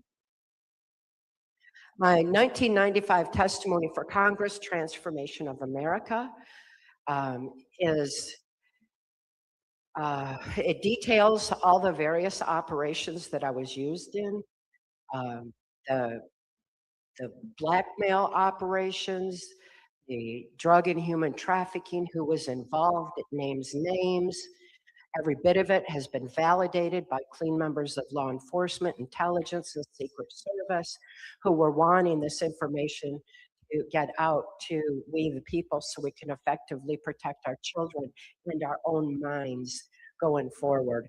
So national security was invoked on that testimony, but I encourage you to look into it because I really don't want to tell every story that I know about Bill and Hillary Clinton, about George Bush. Who said that? Oh, are you sure? Okay, okay. 1977, Senator Byrd sent me to the backwoods of Louisiana to be further traumatized by a cult serial killer, CIA assassin, Wayne Cox. It was absolutely horrific what I experienced there, but that was to get me ready for what I would be doing in government operations after that. Wayne Cox was working Bill Clinton's cocaine operations out of Mena, Arkansas at the time. He also had Roger Clinton in his coven, his satanic coven. Roger Clinton was Bill Clinton's half-brother, and he was actually using what Satanists were doing. We've all heard of Satanists drinking blood. That was a precursor to adrenochrome. That was what they were doing, taking that adrenalized blood from victims like myself who were being tortured and traumatized, and then taking that blood and selling it through Bill Clinton's cocaine operations, the CIA cocaine operations that were already set up. We're getting into the precursor of adrenochrome, and Hillary Clinton was running that operation. And my experience with her through the years was absolutely beyond horrific and traumatic, and as bad as what we're hearing starting to come out with the Epstein files. It's very real, it's very horrific, and it's hard to understand how anyone could do something like that, how anyone could feed off of traumatized blood. But again, these perpetrators are not like us, they do not like us, and they feed off of negativity, literally feed off of trauma. So that's one Hillary Clinton story, and I've got plenty about Bill too, and the most dangerous game of human hunting that I was subjected to, and there's a lot of horrific stuff that I was exposed to. So by the time intelligence insider Mark Phillips, who is working the highest levels of intelligence mind sciences to preserve the sanctity of free thought, Mark was appalled at what he was seeing going on. He was a spook, which means he wore every hat. He could be FBI, CIA, NSA, Secret Service, anything he needed to be in key positions. And what he saw in those key positions was absolutely appalling. He saw things like what I was experiencing. I was very concerned for what was going on. Mark found our birthright information on mind-brain function, our defense against mind control, buried under national security for generations. Information that is our defense against mind control was withheld from mental health, from the medical community, from education, and from society as a whole. Is that birthright information? But people were forgetting it because they were being distracted to look outside themselves to the self-appointed authority to tell them how to live their lives instead of realizing the power that we've been blessed with all along, that resiliency of body, mind, and spirit. The fact that we have these amazing immune systems and don't need big pharma to impose their nonsense on us while they make money off it. No, we have it all. We have been blessed with it all. That information was buried under national security. Mark could not release that information because he was bound by laws of sedition. So he was getting angrier and angrier at what he saw going on. He saw how the children were, the pedophile agenda was being pushed so hard. He saw blackmail operations compromising our judges and people in positions of power and influence. He saw MK Ultra mind control being used on innocent citizens like myself. And he saw little children being taken in and out of the White House. When he saw that, he decided he was going to do something about it. How very fortunate for me that in 1988, Mark Phillips lifted my daughter, Kelly, and me right out of the Washington, D.C. human trafficking swamp and handed me keys to my own mind. He reminded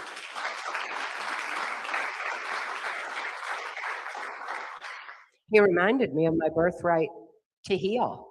He reminded me of all of that. But when Mark came along,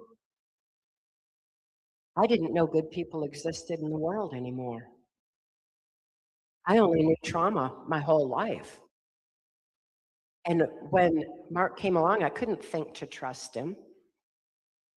But because I had been traumatized so much and I didn't have any free thought of my own, had no ability to consciously think for myself at all, my brain was like blasted into primitive parts of my brain, like telepathy, heightened intuition, the ability to foresee the future, remote viewing, the ability that we're hearing more and more about happens that these traumatized children have been studied for because the trauma blasts into these primitive parts. Well, it's our brains. We don't have to have trauma to access it. It's right there for all of us. We have these heightened capabilities to sense who is good and who is bad, who's telling the truth, who is lying. We just forget to rely on these senses and develop them anymore because we've been let outside ourselves for so long by the so-called authority. Well, these heightened senses that I had great rapport with my animals. The place where my daughter and I were being kept, our handler, was extremely torturous. He made sure we were in the key places at key times for further abuse, whether it was in Washington, D.C. at the White House, it was in the Caribbean where Epstein Island was being set up through the Organization of American States, whether it was the Haitian operations, whatever. Mark had come in and knew that our animals were being abused by our handler too. Because people who abuse children abuse animals. and vice versa. So when Mark came in, he rescued our cows and horses and guineas and chickens and dogs and cats and everything on the farm that we had seen abused. And it was so exciting to see our animals being helped. And it was something that my daughter and I both were very, very grateful for. But I still couldn't think to trust Mark until I had a horse that I was so telepathically connected with that she would come up to me anytime I needed to ride across the farm.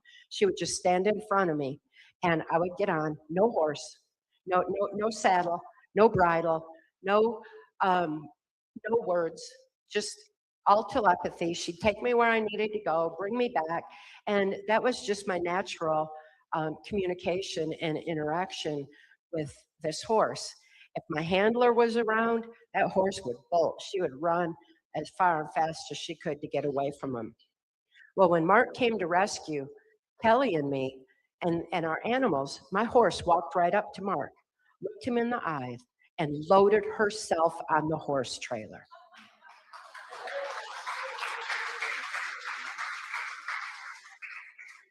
Animals are amazing. How perfect we're in this environment right here, right now for this information.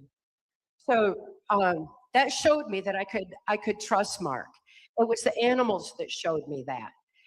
He had fox and raccoons, and his animals would run and greet him and pat him and love him, and they were always happy to see him. I had never experienced that in my life except for my own interaction with animals. And here they were all trusting Mark. It's like, okay, I can trust Mark. Additionally, even though I couldn't think to know good people existed, when Mark came along, my brain knew that I was safe. My brain knew my daughter was safe for the first time. Just like happened in infancy, but when I didn't know what my father was doing was wrong, my brain knew in infancy. My brain also knew when Mark came along and the neuron pathways in my brain started opening up. As those neuron pathways started opening up, that repressed memory started leaking out and flashing on my mind screen. That repressed memory started surfacing. And I didn't understand it. And Mark told me, he said, the pen is mightier than the sword. Write out your memory. Write out what you're seeing. And he said the very act of moving the pen takes the logic, critical analysis part of the brain to move the pen.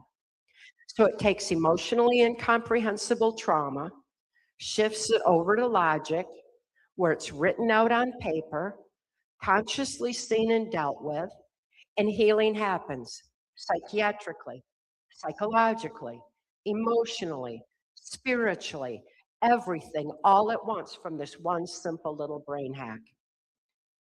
Writing by hand. We all can do it. Pick up a pen, write out your fear, write out your trauma, write out anything that's immobilizing you. And then add a solution. Add what you would like to see in the world and how we can get to that point. And what that will do, it'll open the neuron pathways in your brain to be able to overcome that darkness that's holding you back and give you a clear view forward. It opens those neuron pathways in the brain so that we can see and where we're going to go from here. If we get writing by hand back into the school system, that alone will stop the indoctrination of our children. Something as simple as that.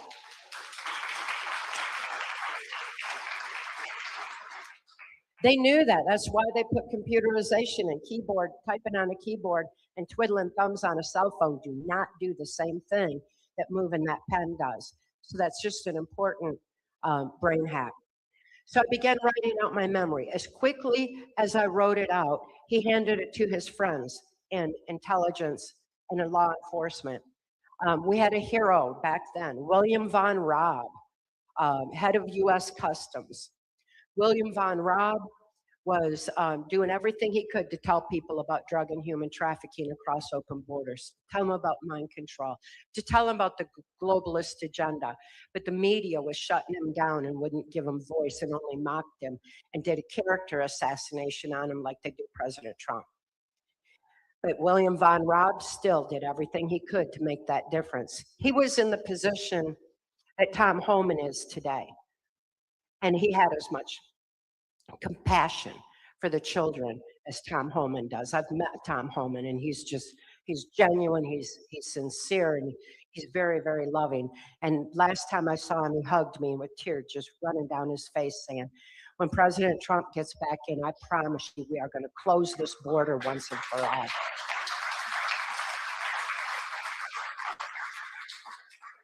So I've known some good people in government now. Wow, it's like that. Who would have thought?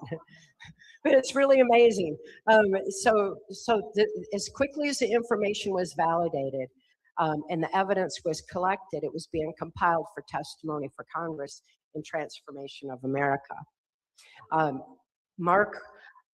told Mark as I was writing out the horrific memory that I had, I said, I cannot deal with what I did under mind control. I cannot deal with what the plan is for humanity, and I especially can't deal with the fact that I could not protect my own daughter from the abuse.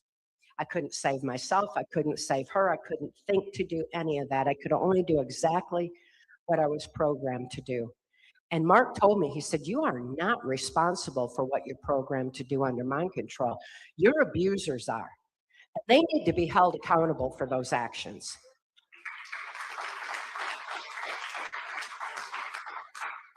What humanity was programmed to do under mind control masked as a virus, we know who needs to be held accountable for those actions, and we need to see some justice in this world.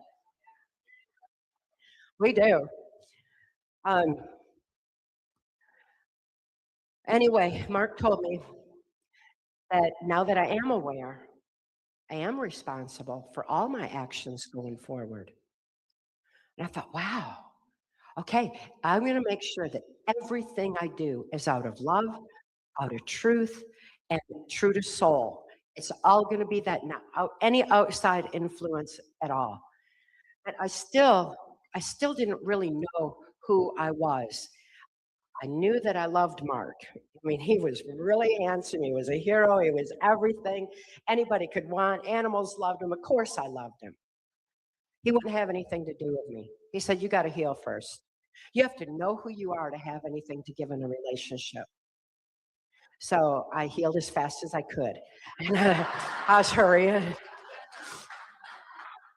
But I still had to find out who I am. And I couldn't get that from daily affirmations or outside input. And people were saying, well, you got to love yourself. Like, really? You know, nothing I told myself was going to make that happen. So I went deep inside to the base core energy of my being. I aligned with the divine within. And I found that energy is love. So I thought, okay, I'll just live the love I am. That's easier than trying to love myself. So I decided I would live the love I am and do everything out of love. And that's exactly what I have done ever since. My daughter Kelly was medically kidnapped 1 year after Mark rescued us. She was medically kidnapped out of a hospital by so-called Child Protective Services and put into the very system that I saw being corrupted and set up by Senator Byrd through his office in the FBI building in Washington, D.C. He had an office in the Hoover building to set up the National Center for Missing and Exploited Children and to set up the FBI as a catch-net operation for child sex trafficking ops and human trafficking operations. I saw all that being set up, and then I saw my own daughter being thrust into it.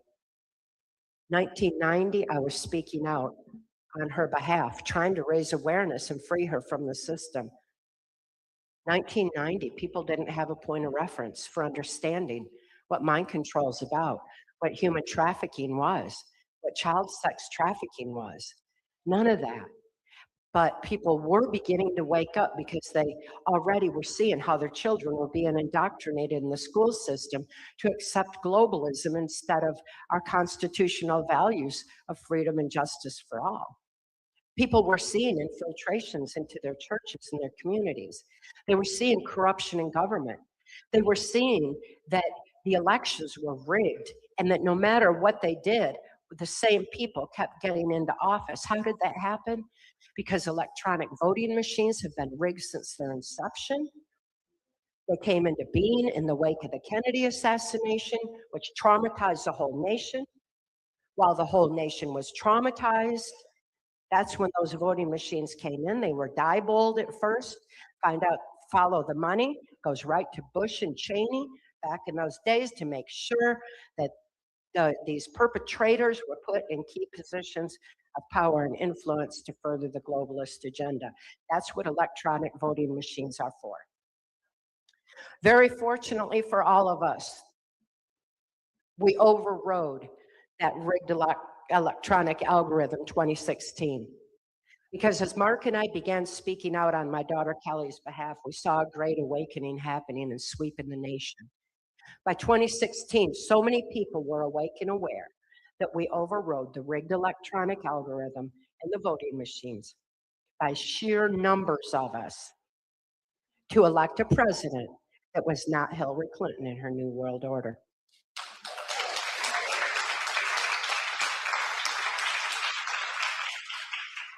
They weren't expecting that. We saw Hillary's face. No. Yes, justice. So we've got to understand that there are good people in positions that are doing all they can to raise awareness, wake people up, show them the swamp in Washington, D.C., show them that one person can't drain that swamp from the top down. It's up to each and every one of us to drain it from the bottom up. So as I was waking up to the reality of good people in this world, good people in government, to the reality that humanity has the victory within, realizing the strength of the human spirit, the infinite power of love, remembering fully that no matter how I was tortured, my spirit was always in a safe, loving space, always protected. Who we are inside is divinely protected. No matter what happens to us in life, it's not who we are. Who we are is within, waiting to be freed, waiting to be able to live our life's purpose, to live the love we are, to make the difference in the world, to be that difference, to live our purpose. What an amazing time to be alive. Each and every one of us here for a reason. Each and every one of us ready to gather that strength of spirit and start making a powerful difference. As I was realizing more and more that Mark and I fell very much in love. Yes. We had the most beautiful relationship. It was not a 50-50 relationship. No one had to dominate. We were 100 in who we are, and we were different.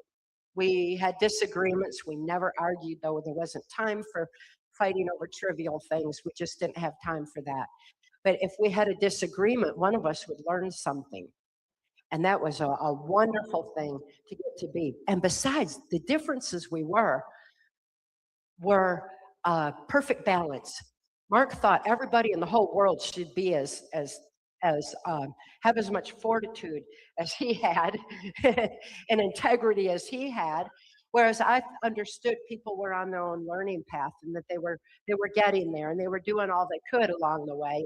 So I had more understanding and compassion and patience, and was actually moved by people who didn't want to believe because they're so pure and innocent. They couldn't believe that we share this planet with such a dark negative energy force. So we were a great balance for each other. Differences are good. They don't have to divide. They can bring us together stronger than ever when we live our purpose, when we realize that we have the victory within us. This is our time. This is our time to shine. This is our time to live, love.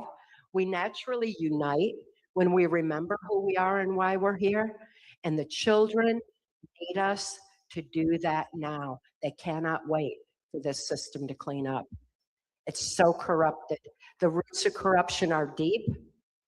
My book's Access Denied for Reasons of National Security shows where those roots of corruption are, how Mark and I made it through the corrupted justice and mental health system and survived to become whistleblowers what doors we were able to kick down, what difference we were able to make for my daughter's sake. My daughter is the most beautiful example of the strength of the human spirit and the infinite power of love, the resiliency that we've all been blessed with. She went from a lifetime in MK Ultra, where she was 2 years old, standing at attention in the White House, to then being brought back into the whole trafficking system through Child Protective Services. And still, that 1 year that she had with Mark and me, new freedom, new love, new animals, new trust, that was enough for her to be able to make it through that system. And she is, she lives the love she is. She lives true to soul. She's brilliant. Her mind is genius. And she and I are very, very close. We share a great relationship, and it's so fun to be that close with someone that you've been through so much with. And we don't focus on our victimhood. We don't focus on what should have been, could have been. We focus on having the wisdom to be able to look through the eyes of truth, knowing what we know, to understand and see what in the world is really going on these days. We're watching a kaleidoscope of change. We don't snap judge over here and snap judge over there. We're looking beyond and seeing a bigger picture. We're seeing what it takes for a president to, like Donald Trump, to take all those bullets and arrows to stand up for us and wake us up.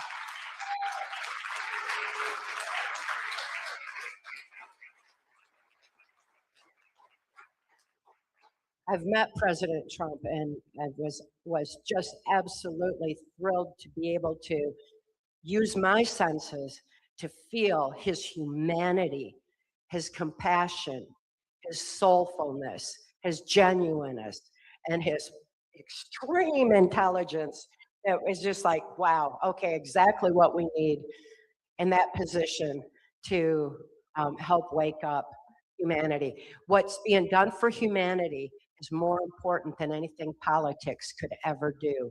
And that's been known for a long time, that changing politics is not going to matter unless we, the people, wake up and start governing ourselves, take that self-responsibility, start protecting our children, be the change we need to see in the world, live the love we are, and stand up for all that we believe in light of truth. We've got the victory within us. Let's live it. Let's claim it. This is our time.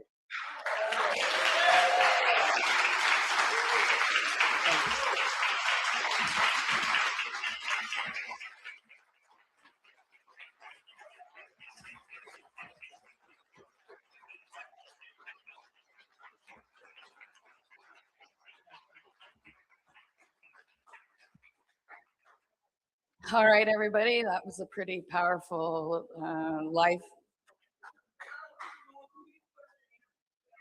Oh, sure, I thought we were going to do those tomorrow. Okay. Do we have more time? Come on up. I'm sure people have plenty of questions. I was just going to mention the actual word government is derived from the Latin word mesemporium, and that means mind control. I was thinking we'd do questions and answers tomorrow and talk a little bit more about what people all over the country are doing to make and be that difference and stuff like that. But now is good. We got more time. I was concerned everybody was needing to get up out of their chair for a minute. Do we have questions then? Yes. My name's Lita, and we're friends on X. I've been following you. Oh, Follow yeah, me. okay. I have two questions. One is, and I don't mean this to be rude, but how is it that you and Mark survived? Why didn't they come after you and kill you? Because we know they do that. And my second question is, recently it was said that you mentioned about tapes being flown to the Vatican. Yes. And recently this week, we're hearing that everything in the archives there is being burned. Yes. And I wondered if you could speak about that. Yeah. Thank you. Yeah. Thank you.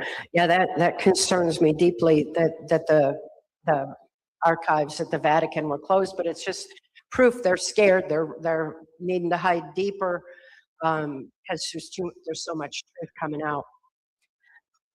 Mark and I walked a very fine legal line in order to survive. And I've just I've got a healing trilogy.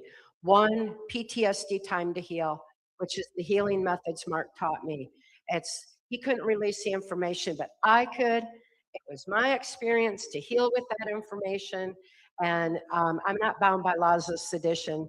The CIA is not claiming me, so so I released it. It's in book form. It's a little tiny workbook. It's not about me, it's about all of us.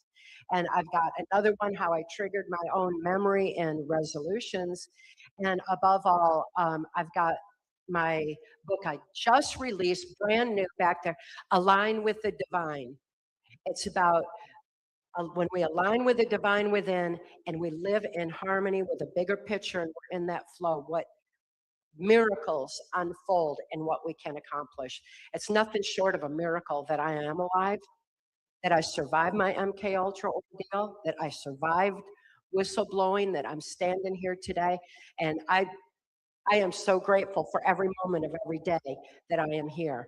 And it's such a celebration in that regard. But Align with the Divine has other aspects on how it was we were able to survive and walk that fine legal line. Access denied for reasons of national security details that fully our journey through that system, what we were able to do. Ultimately, there are many good people in government. There are many good people in high positions of intelligence globally. There are many people who oppose this dark plan. They do not want humanity enslaved. There are many good people in power who know that the victory has already been won. We know God wins, and they know that. And there has been a huge effort to make sure that that happens. So Mark and I had a lot of protection.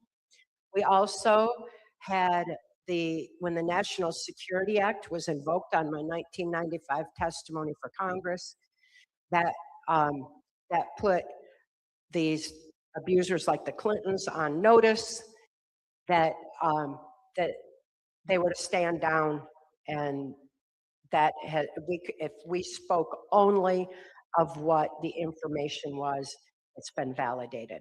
So walking that fine legal line has allowed for me to survive to this point. Mark passed away in 2017. His life was interrupted, and yet at the same time, it was fulfilled in knowing that so many of us were awake and aware that we overrode the rigged electronic algorithm in the voting machine. And he knew that was a turning point for humanity, that we were on our road to victory from that point going forward. The Great Awakening was happening. So he did have that fulfillment. And when he passed away, I chose to honor him with every step that I take, every breath that I take, to stand strong with what he taught me for healing, and honor him every step of the way, to be able to bring our shared life's purpose forward and bring the healing information out now while people are needing it most, because people are ready for it on a global scale. And I'm still here. And hopefully, I'll be here as long as it takes to continue to get the information out. But it has not been easy, and it's been very difficult, especially with no finances. They drained his bank accounts as soon as he rescued me, so that we would have to take on a global government without any money at all. So they told him that they could take his life savings for saving life, and that's what they did. No due process. And he had $3 million in his bank account in 1988 that he earned in service to all of us. But that was taken, and it really made it harder. It's been a journey to reach this point, and I just feel divinely blessed to even be here and sharing this information.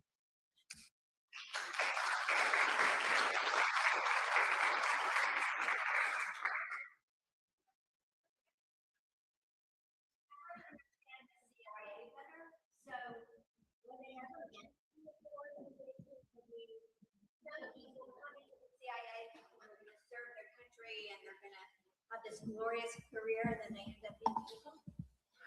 Or you know what I'm Did everybody hear her question? Yeah. So I wanted to understand the CIA better. I wanted to know if people, was it ever an organization to be good, where it was to serve the country? And do individuals come into the CIA thinking they're going to serve the country and have this remarkable, meaningful career and end up evil? There's good and bad in everything, but the CIA from its inception was criminal because it went into place in 1947 with the National Security Act. They were to carry out the secret agenda that we've imported into the country with Project Paperclip.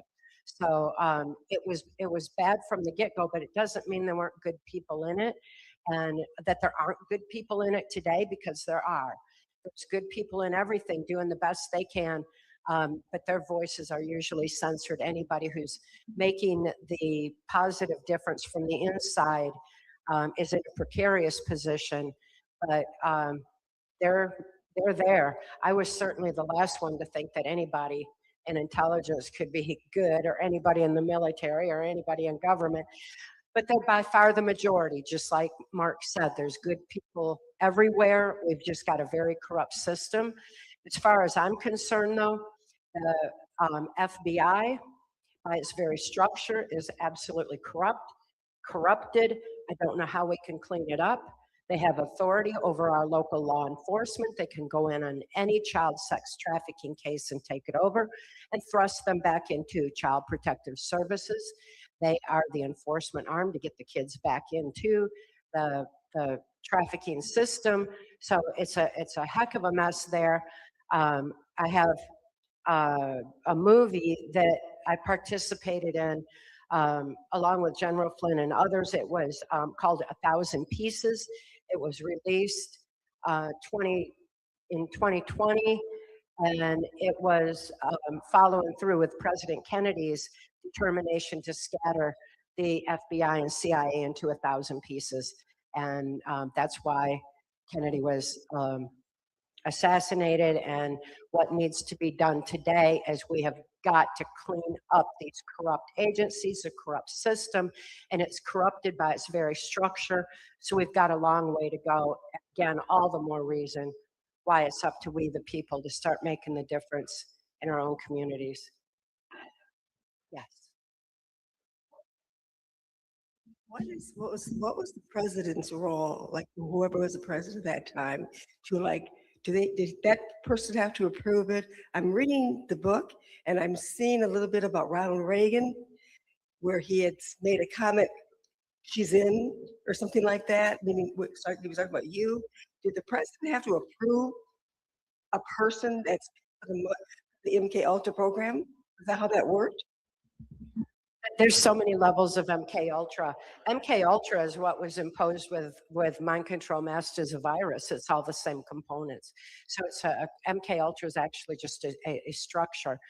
Project Monarch that I was born into is a multi-generational project, and it is ultimately what we've all experienced for generations now, ever since they started manipulating our knowledge base and promoting the pedophile agenda subliminally, beginning with the Disney cartoons. You know, Disney was research project Paperclip. He was part of Paperclip, and he was friends with Werner von Braun. And you start asking yourself, what does a child's cartoon have to do with NASA? Mind control. You know, so MK Ultra mind control has many different facets, and various presidents are either a part of it, like George Bush Sr. and Bill Clinton, or they're victims of it, like George Bush Jr., which is in my documented testimony for Congress in Transformation of America. And then there are those like Donald Trump, who are acutely aware, has a knowledge that's our defense against mind control, and is exposing mind control and not subject to it. So, you know, you got a sliding scale all across the presidency. Ultimately, the presidency has very limited power. not only because of Congress and because our Constitution gives power to we, the people, but they have limited power for various reasons. Reagan was not cooperating with the New World Order, which is why they tried to assassinate him. They took over his administration. George Bush and Dick Cheney ran Reagan's administration after the assassination attempt. So that was an extreme trauma where MK Ultra was used on him. So we've got a vast array there, and it's something we need to be aware of that global leaders are affected by, so that we understand what in the world is going on and stop blindly following leaders that have been selected rather than elected, and these various leaders who have agendas that are vastly different from what they're subliminally NLP in our brains to think they're about, so we've got a lot to learn, and ultimately listen to what President Trump has been telling us. He keeps saying he restored power to the people. He's given power back to we the people. That means it's up to us, and we need to stop blindly following any leader. I love President Trump for what he's done for humanity, for exposing child sex trafficking, MK Ultra, for exposing the swamp, for everything amazing he's done like that. But it doesn't mean I blindly follow and adhere to everything politically that he does. Besides, that's a kaleidoscope of change. He'll be doing something over here to fool somebody over here, and what he's doing is beyond my scope of intelligence. So I'm not even really following that aspect, and I don't believe in war. And I've got a million things that I think free on, and we all need to do that. So no matter who is president, no matter who we've got in any position of power or influence, no matter who's leading our church, no matter who the school superintendent is, we all need to start taking self-responsibility, govern ourselves, take back our power, and live the love we are.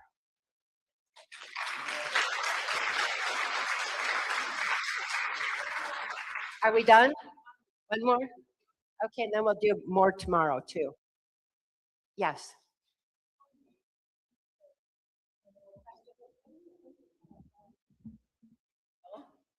Netanyahu and Trump's relationship to that whole dynamic. Could you? I have no opinion. Okay, that's a quick answer. I do know that Netanyahu was trained at the School of the Americas right here in the United States before he ever was in any position of power. So, I don't understand that whole dynamic, and I don't buy into it. I feel that it's quite a distraction. Anything that gets us looking over here, blaming a group, blaming,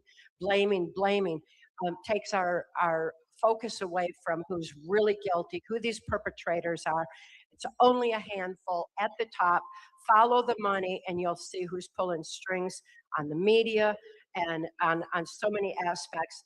And we'll find out they're the perpetrators, and don't be distracted by all the others. So I really don't have an opinion on that, except that I have the insight to know that we don't need to be buying into distraction and blaming any one group. Thank you so much. Thanks again.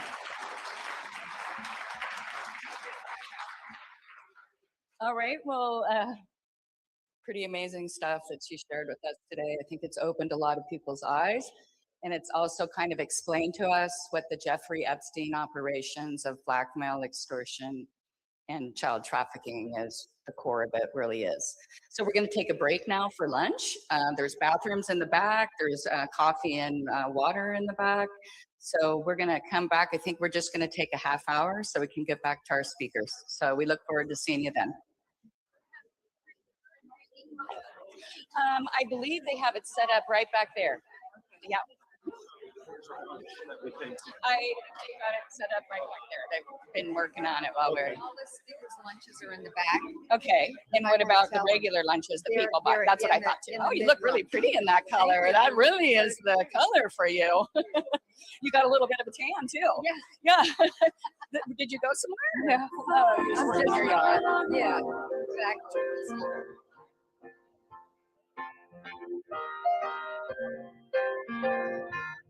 The fires are burning.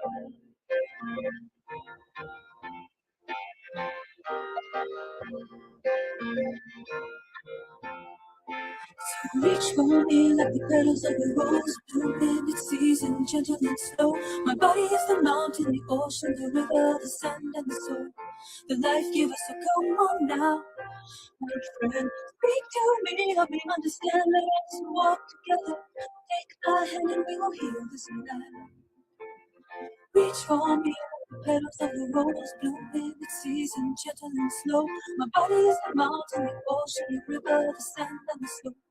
The life giver, so come on now, my friend. Speak to me, help me understand, let us walk together. Take my hand and we will heal this land. Fires are burning.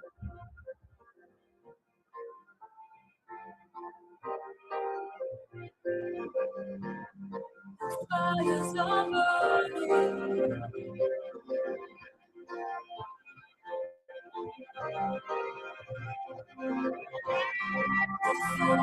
So reach for me like the petals of a rose, blooming its season, gentle and slow. My body is the mountain, the ocean, the river, the sand and the soul.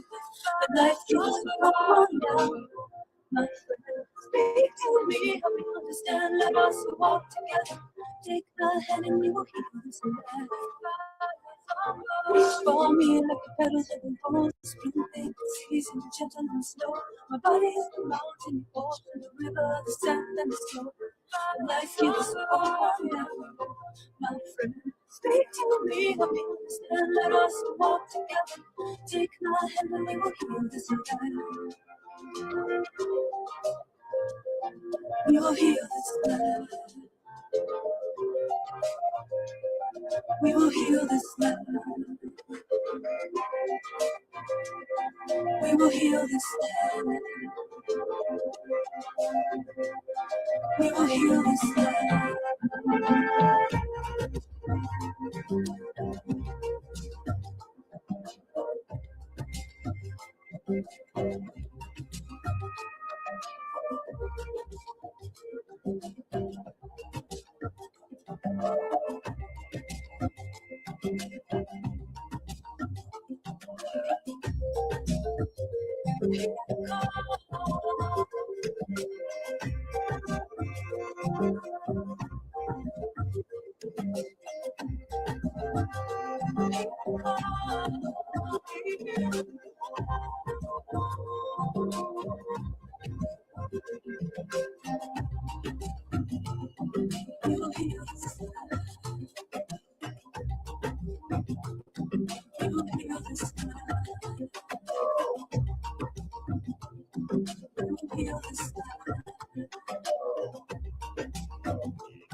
If anybody,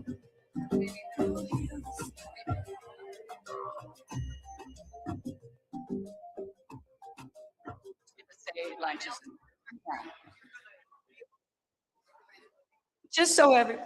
just so everyone knows, the lunch, if you purchased your lunch, it's in the back, and the speaker's lunch is also in the back.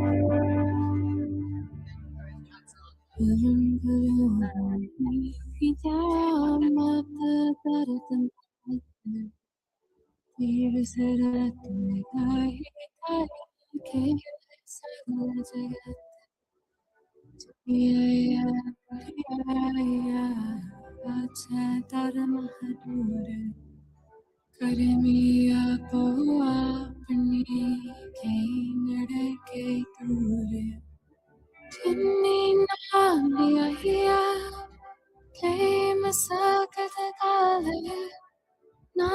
Nalegedeyim Katie Churnale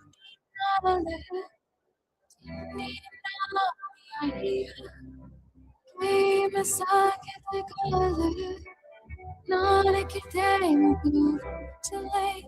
Katie Churnale Katie Churnale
Om Shri Mahalakshmi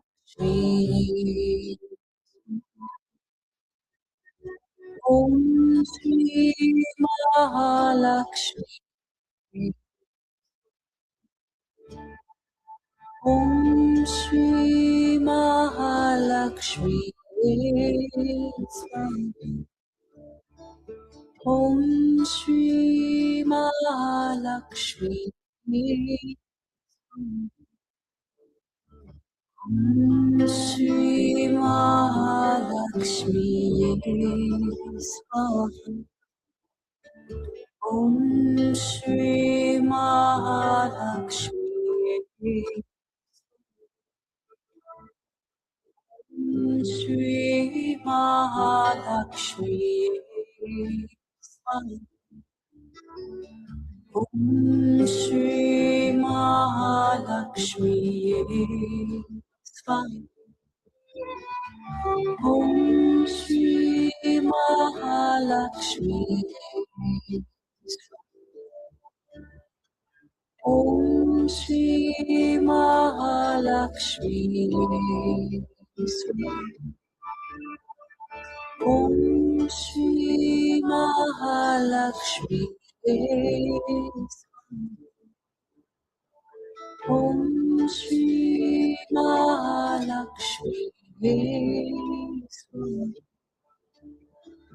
Om Shri Mahalakshmi Swaha Om Shri Mahalakshmi Swaha Om Shri Mahalakshmi Swaha Om Shri Mahalakshmi Swaha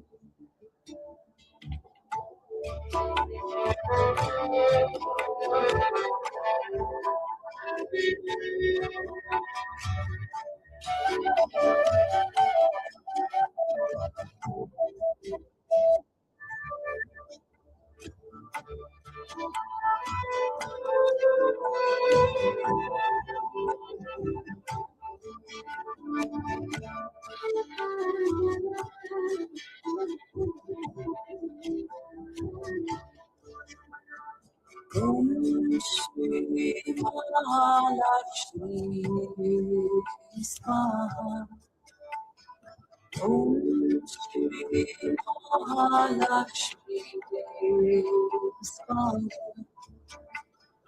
Om Shri Mahalakshmi